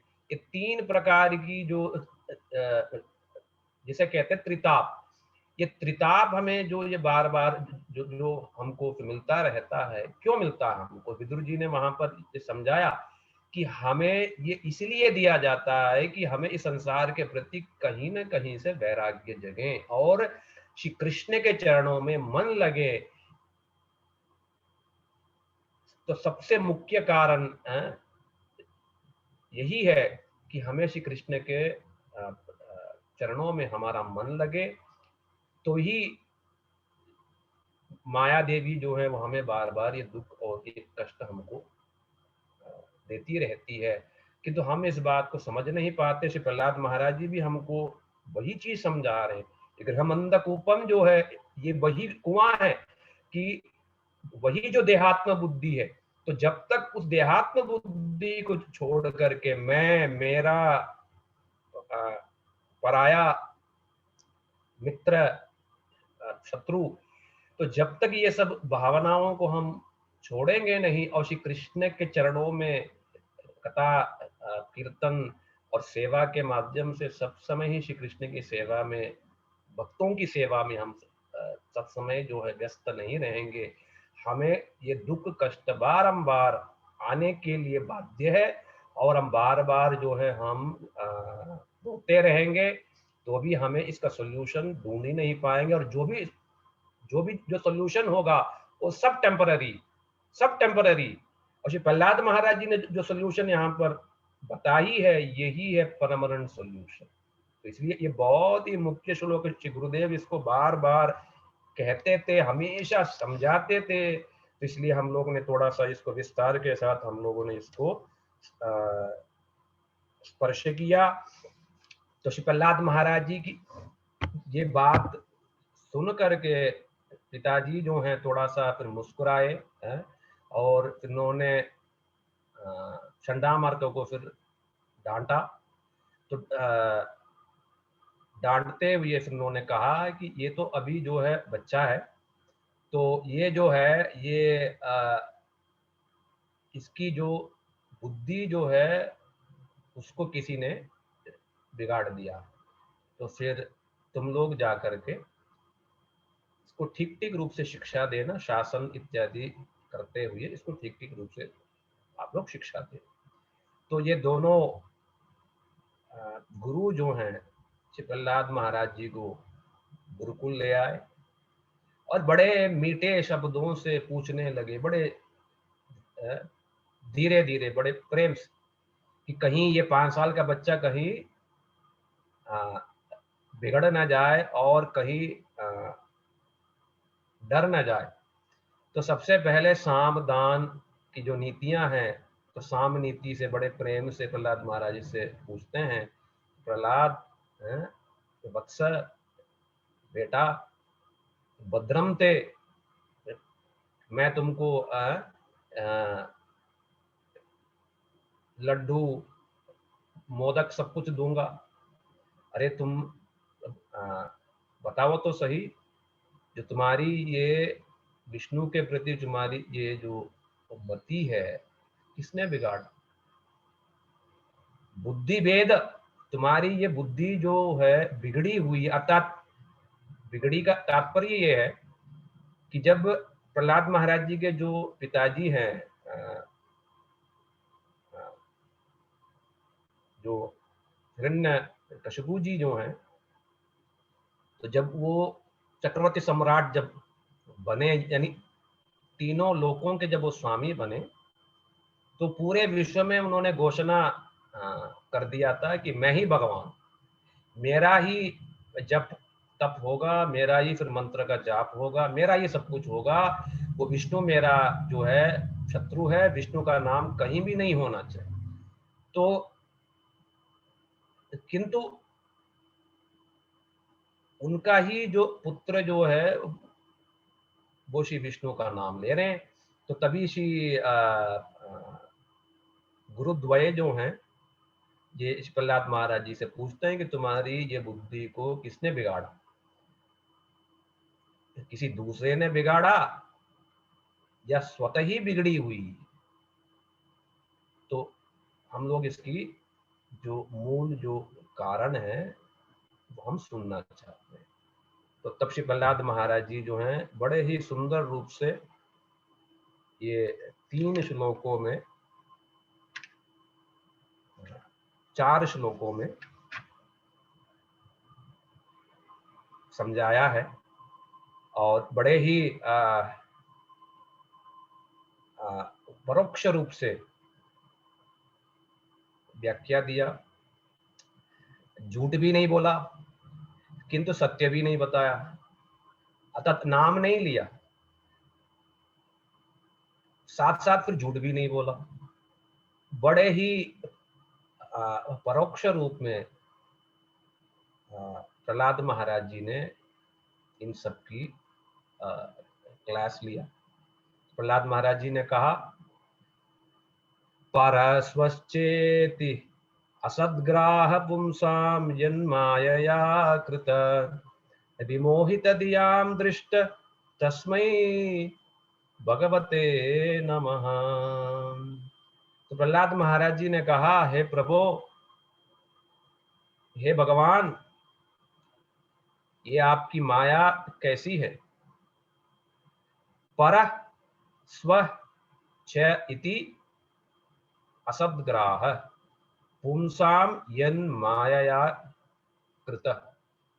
जिनकी माया जो है कैसी है, ये भगवान की माया कैसी है? ये ये हमेशा ही मिथ्या ज्ञान की प्रतीति कराती रहती है। क्या है? मैं ये शरीर हूँ, ये सब चीज मेरा है, मेरे मनोनुकूल कोई है वो मेरे प्रिय है, जो मेरे मन के विरुद्ध हैं वो मेरे पराये हैं, वो मेरे शत्रु हैं। तो प्रहलाद महाराज जी ने कहा, हे प्रभु, ये आपकी माया कैसी है? ये माया जो है, जितने भी जो जीवात्मा हैं, जो भगवान से जो विमुख हैं, उन सबको ये देहात्म बुद्धि में बांध देती है।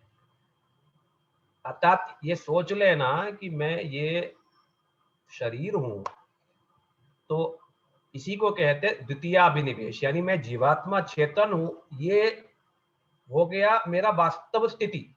ये स्थिति को छोड़ करके जो दूसरा, यानी मैं ये देह हूं, मैं ये शरीर हूं, ये जो ज्ञान है, ये दूसरा ज्ञान, तो इस दूसरे ज्ञान को ही कहते हैं द्वितीय अभिनिवेश, यानी दूसरी चीज में, यानी जो शरीर और ये शरीर संबंधित जो चीजों में जो हमारा दिन रात जो ध्यान है, ये माया के कारण हमारा दिन रात हम इन दूसरी चीजों में लगे रहते हैं जो हम नहीं है। तो ये क्यों है? ये भगवान से हम विमुख होने के कारण ही दिन रात हम ये देह और दैहिक चीजों में ही हम लोग जो है डूबे रहते हैं।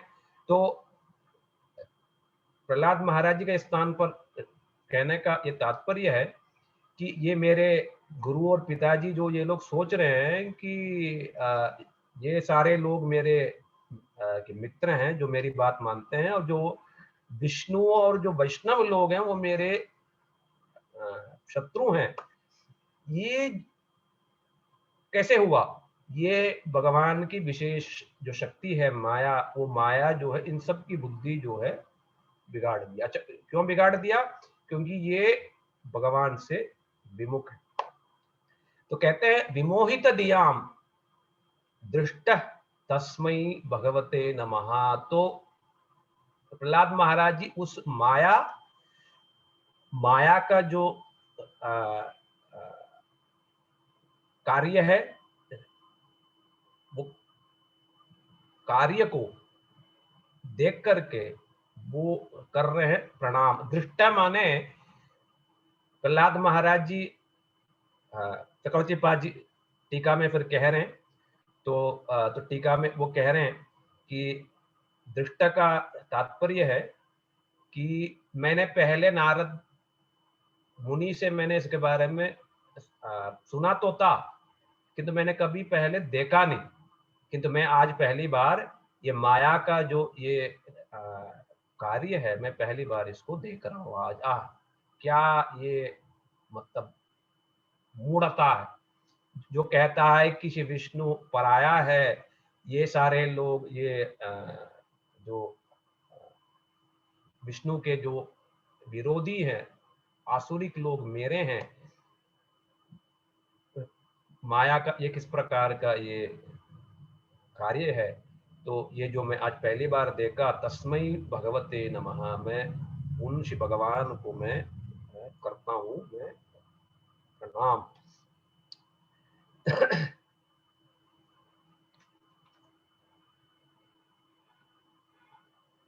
फिर कहते हैं सा यदानुव्रत पुंसाम पशुबुद्धिर्विविद्यते अन्य एष तथान्योहमिति वेदगता असति। तो कहते हैं कि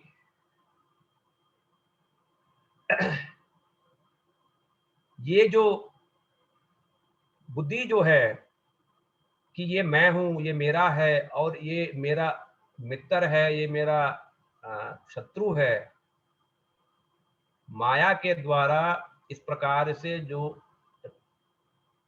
भेद बुद्धि है, तो ये भेद बुद्धि जो है ये कैसे जाएगी?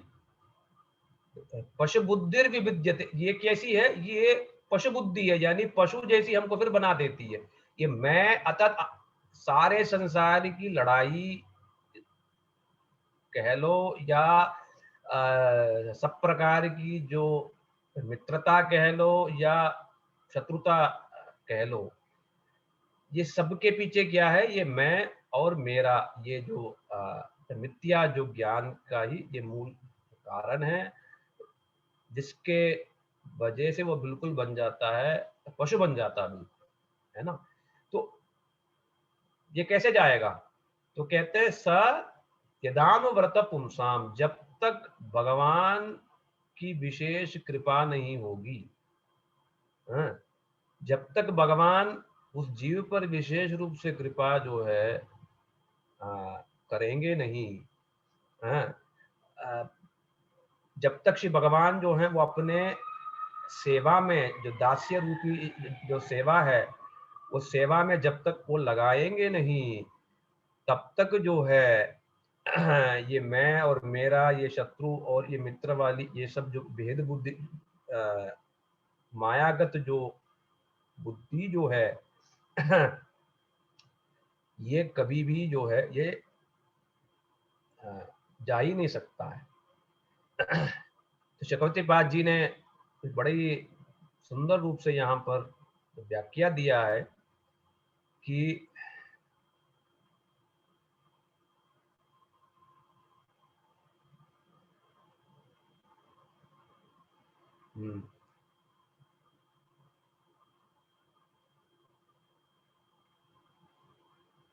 भागवतम में से दशम स्कंद के जो 24 में जो चैप्टर है, वहां पर श्री कृष्ण ने स्वयं इस बात को कहा है कि ना ही गोप्यम ही साधु नाम मित्रोदास्तद विदिशाम इति। तो कहते हैं कि जो साधु जो हैं सब जगह ही श्री भगवान का दर्शन करते रहते हैं, जो साधु, तो उन साधुओं के लिए ना ही गोप्यम, कोई भी गोपनीय कार्य, गोपनीय वस्तु कुछ नहीं है, मतलब उनके लिए चोरी छिपा कोई चीज नहीं। जो स्वयं मैं जीवात्मा हूं, जो इस उपलब्धि में जो स्थित हैं, और सबको ही, मतलब सारा जो संसार को ही वो वैसे ही देखते हैं, तो वैसे लोगों के लिए कोई भी गोपनीय कार्य कुछ भी नहीं। तो जब गोपनीय कुछ भी नहीं है, तो ना तो कोई उनका शत्रु है, ना तो उनका कोई मित्र है, और ना ही वो किसी से लेना देना है। सबसे वो क्या है, उदासीन, यानी निरपेक्ष है, वो किसी से कोई लेना देना नहीं। तो जो साधु जो है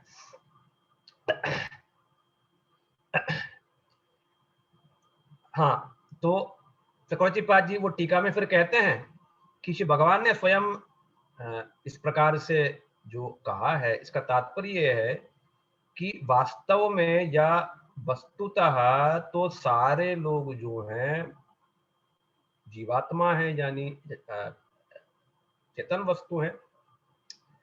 तो देखा जाए तो सारे ही तो जीव हैं, सारे ही जो है जो जीवात्माएं ही है, चाहे वो चाइना का है, चाहे वो पाकिस्तान का है, चाहे फिर भारत का है, सभी तो जीवात्माएं ही है, कोई उनमें मतलब भेद नहीं है।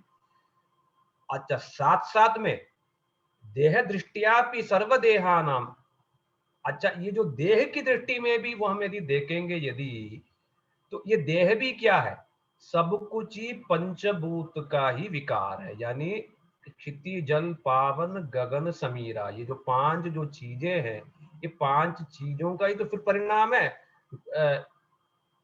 कोई फिर गोरा है, कोई फिर काला है, कोई नाटा है, कोई लंबा है, कोई मोटा है, कोई पतला है, कि तो है तो सब कुछ पंचभौतिक ये चीजों का ही तो फिर विकार है। तो तो ये वास्तव में फिर देखा जाए तो सारे लोग जो हैं जीवात्मा, चेतन और श्री भगवान के दास हैं।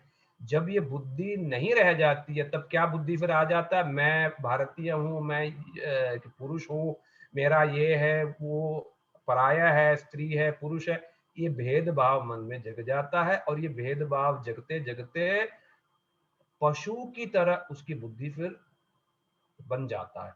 वो दूसरे को मान लेता शत्रु और उस शत्रु को बिल्कुल एकदम मारने को बिल्कुल पशु की तरह फिर वो बन जाता है। तो प्रहलाद महाराज जी कहते हैं कि जब तक हम श्री भगवान के शरण में नहीं जाएंगे, ये श्री भगवत भक्ति हम जब तक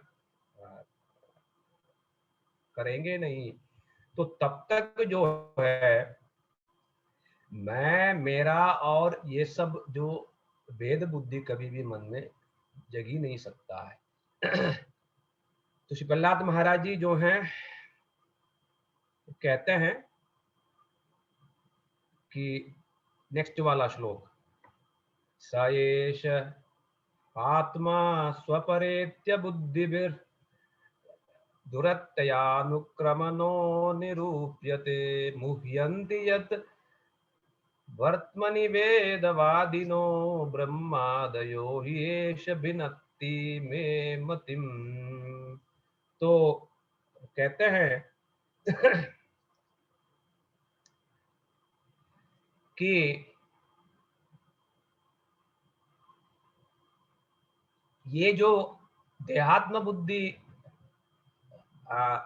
परायण जो लोग हैं, इनके बारे में तो कहना ही क्या, जो कहते हैं कि मैं ये देह हूँ, ये मेरा है, वो पराया है, वो शत्रु है, जिसको आत्म तत्व का कोई ज्ञान नहीं है, वो लोग मतलब वैसे लोगों के बारे में तो कहना ही क्या कि बड़े बड़े वेदवादिनों, यानी वेद को जानने वाले बड़े बड़े जो परमार्थ के रास्ते में चलने वाले, किंतु भक्त नहीं है, ज्ञानी है और निष्काम कर्म योगी है, जो दूसरे दूसरे लोग हैं जो कभी भगवान का आश्रय नहीं लिया है, झुके नहीं है, तो कहते हैं वेदवादिनो ब्रह्मादयो, ब्रह्मादि जो देवता से लेकर के जो वेदवादी जो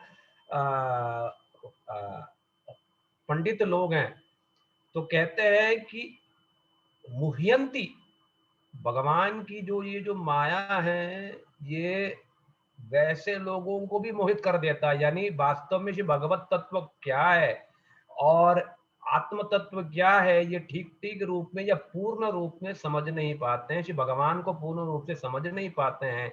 ये भगवान के और श्री भगवान के भक्तों की कृपा प्राप्त नहीं करने के वजह से वो कभी भी श्री भगवत तत्व को जान नहीं पाते हैं। तो फिर कहते हैं कि ये जो श्री भगवान की ये जो माया है, तो ये पशु बुद्धि वालों को तो मतलब छोड़ ही दो, ये बड़े बड़े लोगों को भी भगवत तत्व से ये विमुख करा देता है। तो श्री प्रहलाद महाराज जी कहते हैं श्री भगवान जिनको मतलब जो सबकी मति को इस प्रकार से मोहित कर देते हैं, हाँ, जब तक भगवान का आश्रय नहीं लिया, शरणागति नहीं हुए, गीता में जिस प्रकार से कहा गया है, तब तक भगवान को समझ नहीं सकते हैं। केवल श्री गुरु वैष्णव भक्त की कृपा से ही भगवान को जाना जा सकता है। वेदों में भी ये बात स्पष्ट रूप से फिर बताया गया है कि नायम आत्मा प्रवचनेन लभ्यो न मेधया न बहुधा श्रुतेन यम येव येष वृणुते तेन लभ्यस्तस्यैष आत्मा विवृणुते समुष्मा। मतलब ज्यादा जानने से, ज्यादा बोलने से, ज्यादा जानकारियां रख लेने से श्री भगवान को जानना नहीं होता है। यम येव येष वृणुते, जिनको भगवान चुनते हैं या जिन पर वो कृपा करना चाहते हैं, केवल वही व्यक्ति श्री भगवत तत्व को जान पाता। वो किसके ऊपर कृपा करना चाहते हैं? जिनके ऊपर भगवान के विशेष जो भक्त लोग हैं, गुरु हैं, उन्होंने जो कृपा की होगी यदि, तो तब जाके श्री भगवान वो साधक पर वो करते हैं कृपा। तब वो स्वयं क्या है, माधुर्य क्या है, मेरी प्रभाव क्या है, सब कुछ उस भक्त के मन में प्रकाशित, स्वतः प्रकाशित करा देते हैं। श्री प्रहलाद महाराज जी कह रहे हैं कि जो सबको जो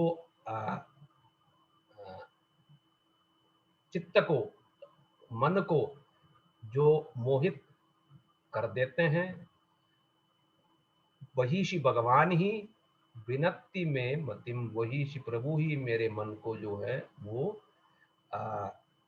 आप लोगों से भिन्न मति दिया। अर्थात आप लोगों की जो मति जो है संसार के प्रति, और आप लोग श्री भगवान और श्री भगवत भक्ति को मतलब विरोध की दृष्टि से देखते हो। तो मेरी दृष्टि क्या है, मैं संसार को विष के रूप में मैं देखता हूं, और श्री कृष्ण भक्ति को ही मेरे जीवन के जो मुख्य रूप से मैं उसको देखता हूं। तो इसलिए श्री भगवान को प्रणाम किया, नाम नहीं लिया, किसके वजह से मेरी जो बुद्धि जो है भगवान में लगी हुई है। इसके बाद प्रहलाद महाराज जी ने बहुत ही एक सुंदर और एक मुख्य बात उन्होंने कही है, जो बिल्कुल भागवत का एक मुख्य श्लोक भी है, जिसमें ये बताया गया है कि रागमयी भक्ति क्या है। स्वतः स्वाभाविक श्री कृष्ण भक्ति के, जिसमें कोई कारण नहीं है, श्री कृष्ण के प्रति प्रीति है, उस प्रीति के लिए कोई वजह नहीं कि मैं भगवान के पास गया ताकि मैं संसार में कुछ बनूं, मुझे कुछ धन मिले, इत्यादि इत्यादि, कोई भी वजह नहीं है। बस भगवान से प्रीति है, क्यों है, स्वतः है बस। ये इस श्लोक में श्री प्रहलाद महाराज जी ने बड़े ही सुंदर रूप में इस बात को समझाया, और ये चीज हम सब लोगों को समझना चाहिए, और हमारी कामना ये रहनी चाहिए कि मेरी भी श्री कृष्ण के प्रति जो भक्ति है, ठीक वैसे ही स्वाभाविक रूप से कृष्ण के प्रति हो। कैसे हो? यथा ब्राह्म्यतयो ब्रह्मन् स्वयं आकर्षसन्निधौ, तथा मे विद्यते चेत चक्रपाणिर्दृच्छया। श्री प्रहलाद महाराज जी बड़े ही सुंदर एक उदाहरण के द्वारा इस बात को समझाते हैं। कहते हैं, जिस प्रकार से लोहा जो है, जब वो चुंबक के सामने जाता है, तो उस लोहे को चुंबक जो है स्वतः ही खींच लेता है। तो कहते हैं तथा, ठीक वैसे ही चक्रपाणे, श्री कृष्ण जी जो हैं, ठाकुर जी जो, विष्णु जी जो हैं, वो मेरी मति छेतः, मेरी मति को, मेरे मन को भी विद्यते, यानी आप लोगों से भिन्न किया हुआ है।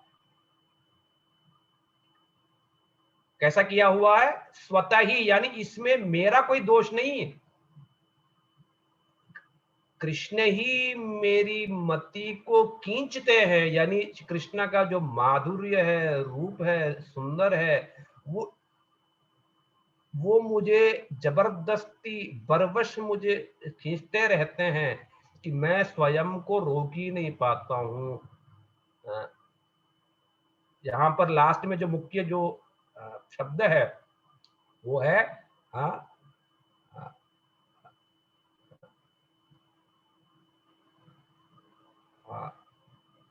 चक्रपाणेर यदृच्छया।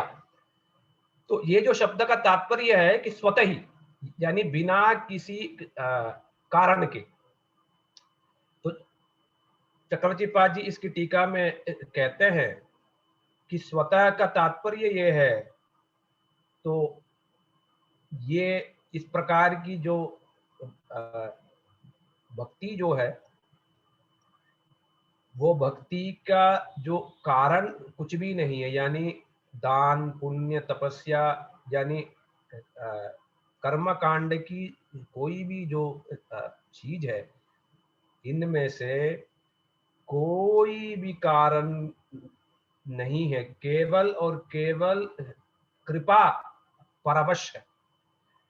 भगवान की विशेष मेरे प्रति कृपा है। क्यों कृपा है? क्योंकि नारद ऋषि की उन्होंने सेवा किया, तो नारद ऋषि की विशेष सेवा के वजह से ही इस प्रकार की स्वाभाविक मति जो है कृष्ण के प्रति जगी। तो इसीलिए कोई भी साधक जो है वो प्रहलाद महाराज जी जैसे श्री कृष्ण भक्ति चाहता है, तो विशेष रूप से श्री नारद ऋषि जैसे श्री गुरु और जो वैष्णव लोग जो है, उन लोगों की सेवा करना तो जरूरी है। निरंतर उनकी कथाओं को सुनना फिर जरूरी है। और हम लोग ये पूछ सकते हैं, श्री गुरुदेव से हम लोग सुनते भी हैं कि हम लोगों की मति श्री कृष्ण के प्रति क्यों नहीं जा रहा।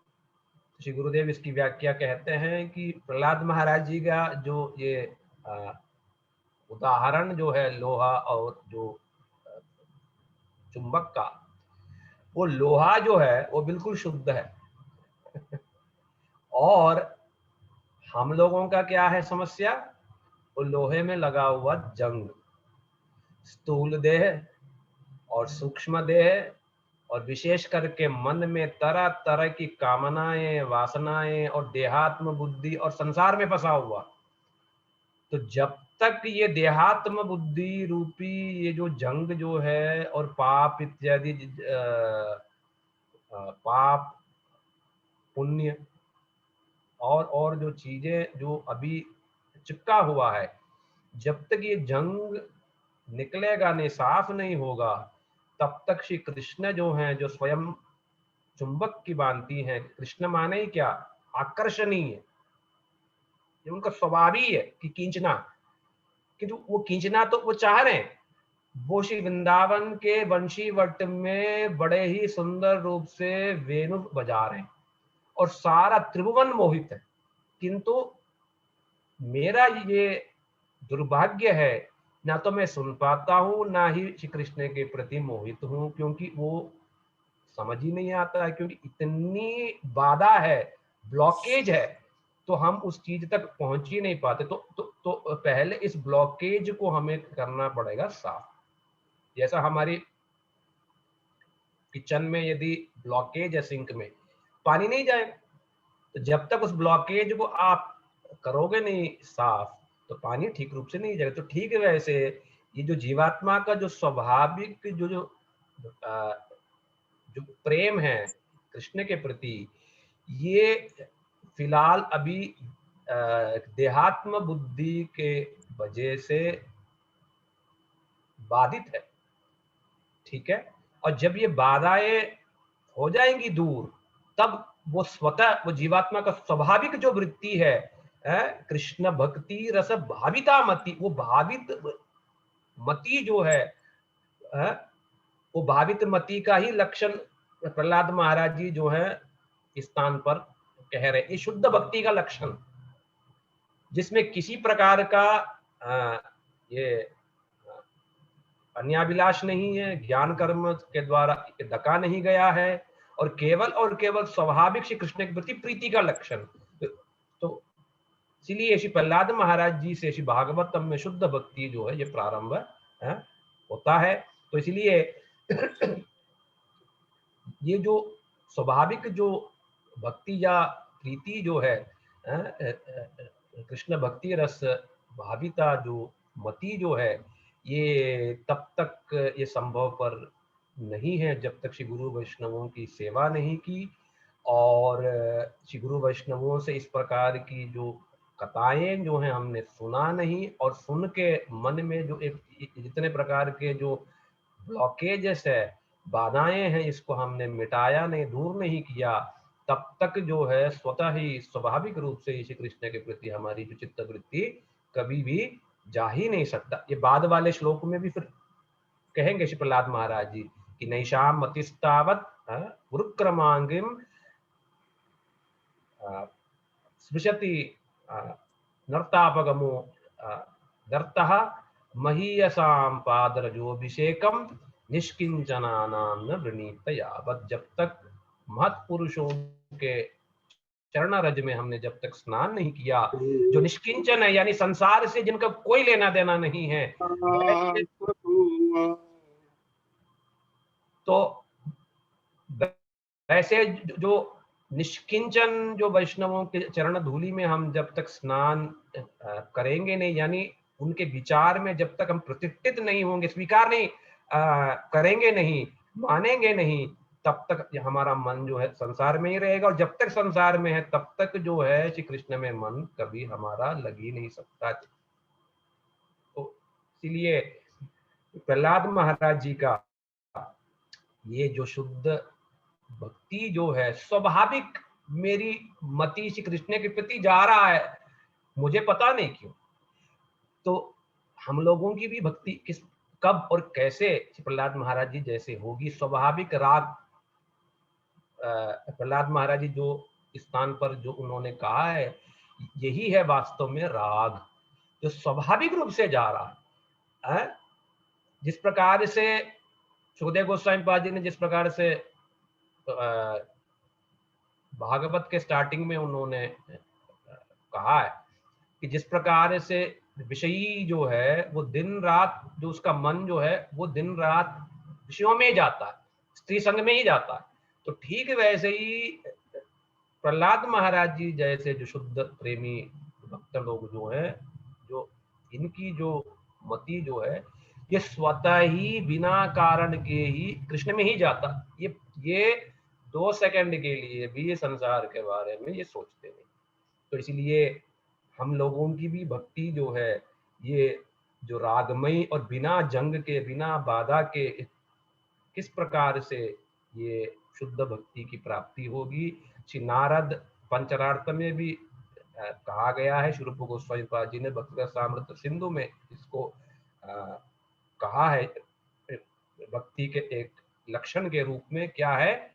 सर्व उपाधि विनिर्मुक्तम तत्परत्वेन निर्मलम ऋषिकेन ऋषिकेश सेवनम भक्तिर उच्यते। अर्थात सर्व उपाधि, ये जो उपाधियां है यानी ये स्थूल और सूक्ष्म शरीर जिसको कहते हैं जंग, जब तक ये उपाधि मिटेंगे नहीं और निर्मलम, जब तक हम जो है साफ मतलब मुक्त नहीं होंगे, निर्मल नहीं होंगे, और जो चिन्मयी चेतन जो इंद्रियां जो हैं उसके द्वारा जो वास्तव में उन सबके जो स्वामी हैं, इंद्रियादि पति जो हैं, जो ऋषिकेश है, जब तक उनकी सेवा नहीं होगी चेतन इंद्रियों के द्वारा, तब तक ये शुद्ध भक्ति जो है संभव पर नहीं है। तो हमारा जो साधन भक्ति जो है क्या है, ये जंग को निकाल के साफ सुथरा होते हुए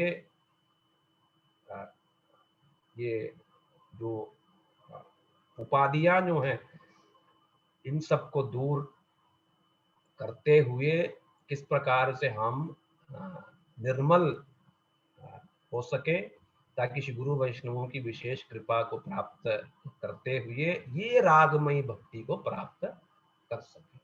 बोलो श्री प्रहलाद महाराज की जय। भागवत महापुराण की जय, श्री विश्वनाथ चक्रवर्ती ठाकुर पाद की जय, गुरु महाराज की जय। मैंने सोचा श्री विश्वनाथ चक्रवर्ती पाद जी की टीकाओं में से भी थोड़ा थोड़ा मैं बोलूं, किंतु टाइम मैं देख रहा हूँ टाइम नहीं है ज़्यादा, इसलिए मैं बस केवल बहुत कम रूप में मैंने टीकाओं में से लिया है, नहीं तो वो लेंगे तो फिर ज़्यादा ही टाइम फिर निकल जाएगा, फिर हम तो ज़्यादा कवर कर नहीं पाएंगे। तो बस जो बिल्कुल जो मुख्य मुख्य पॉइंट्स है केवल मैं वही चीज़ बोल रहा हूँ टीकाओं में से। और टीकाओं में तो बहुत ही सुंदर टीका श्री विश्वनाथ चक्रवर्ती ठाकुर पाद जी की इतनी सुंदर व्याख्या है, तो उसके बिना तो ये सब चीज़ें समझ नहीं सकते हैं। ज़्यादातर लोग श्री गीता प्रेस का फिर पढ़ लेते हैं, फिर समझ नहीं आता है, और वो जायज़ भी है, नहीं आएगा। तो जब तक ये नहीं फिर पढ़ेंगे तो मुश्किल ही है। तो इसीलिए तो मेरी छोटा सा एक प्रयास है कि ये टीका से हम थोड़ा थोड़ा कभी कभी बीच बीच में समय मिलेगा तो सुनेंगे।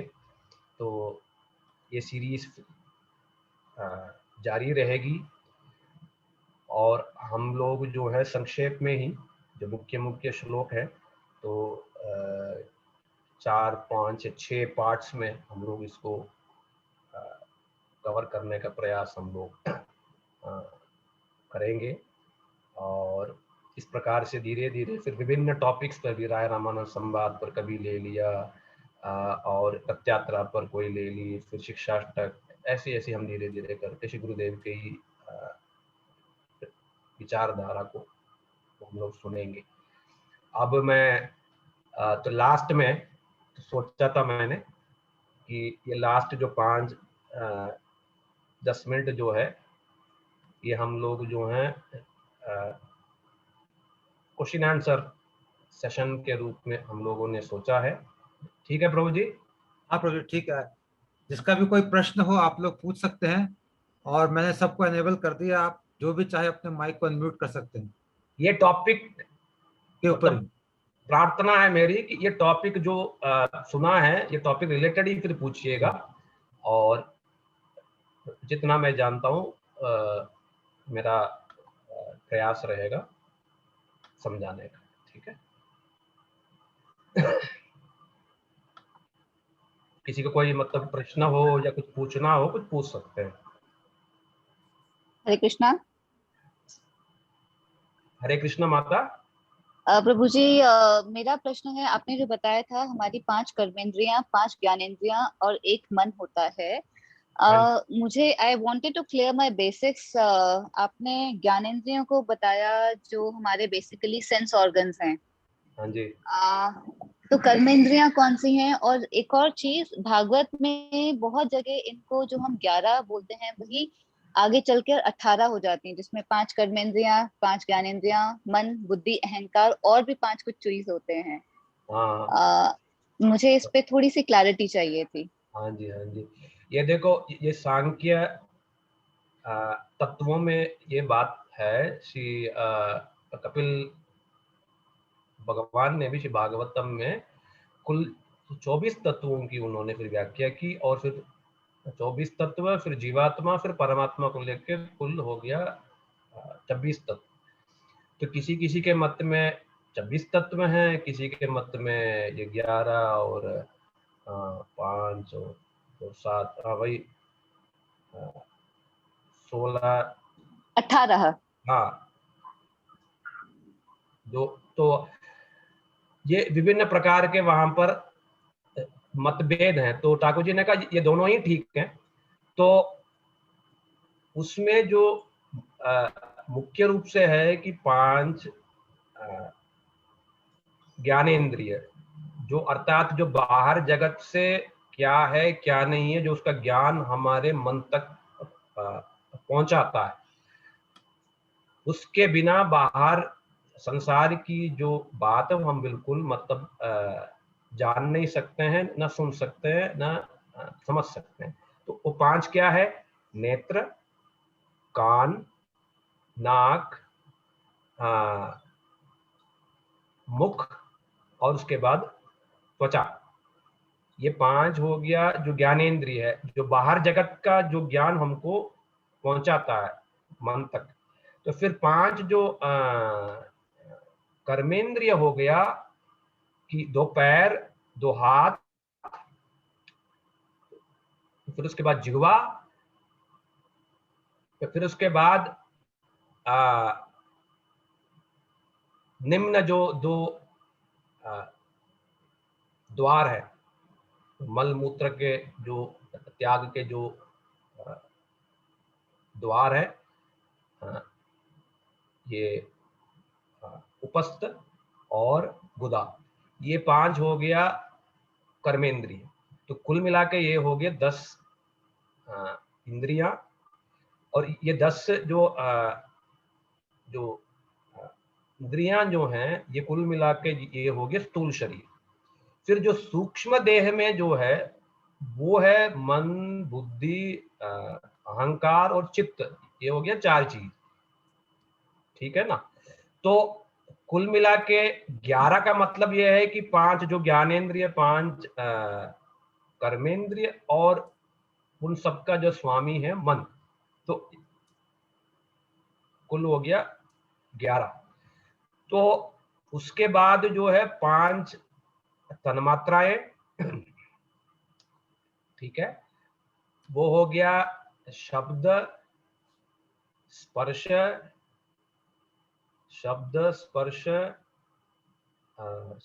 रूप, गंध,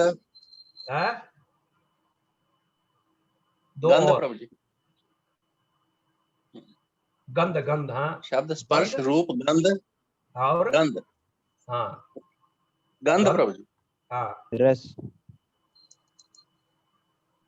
शब्द, स्पर्श, रूप, गंध और एक चीज रस रस। तो ये 5 हो गए। फिर तन्मात्राएं है ना, तो ये 5 फिर ये तन्मात्राएं, और ये हो गया 11, तो कुल हो गया 16। 5 विषय जोड़ दे तो 21 हो जाएंगे। नहीं, वो 5 चीज जो है, इनके विषय, नहीं, वो 5 चीज जो है, हो गए प्रभु जी, हो गए 5 कर्मेंद्रिय, 5 ज्ञानेंद्रिय, 1 मन, 11 हुए। 5 आपने तन्मात्राएं बोली, उसके तो वो साथ हो पूरे गया 18। 5 महाभूत, ठीक है ना, क्षिति, जल, पावन, गगन, समीर, ठीक है। तो 5 तन्मात्राएं, 5 महाभूत, 5 ज्ञानेंद्रिय, 5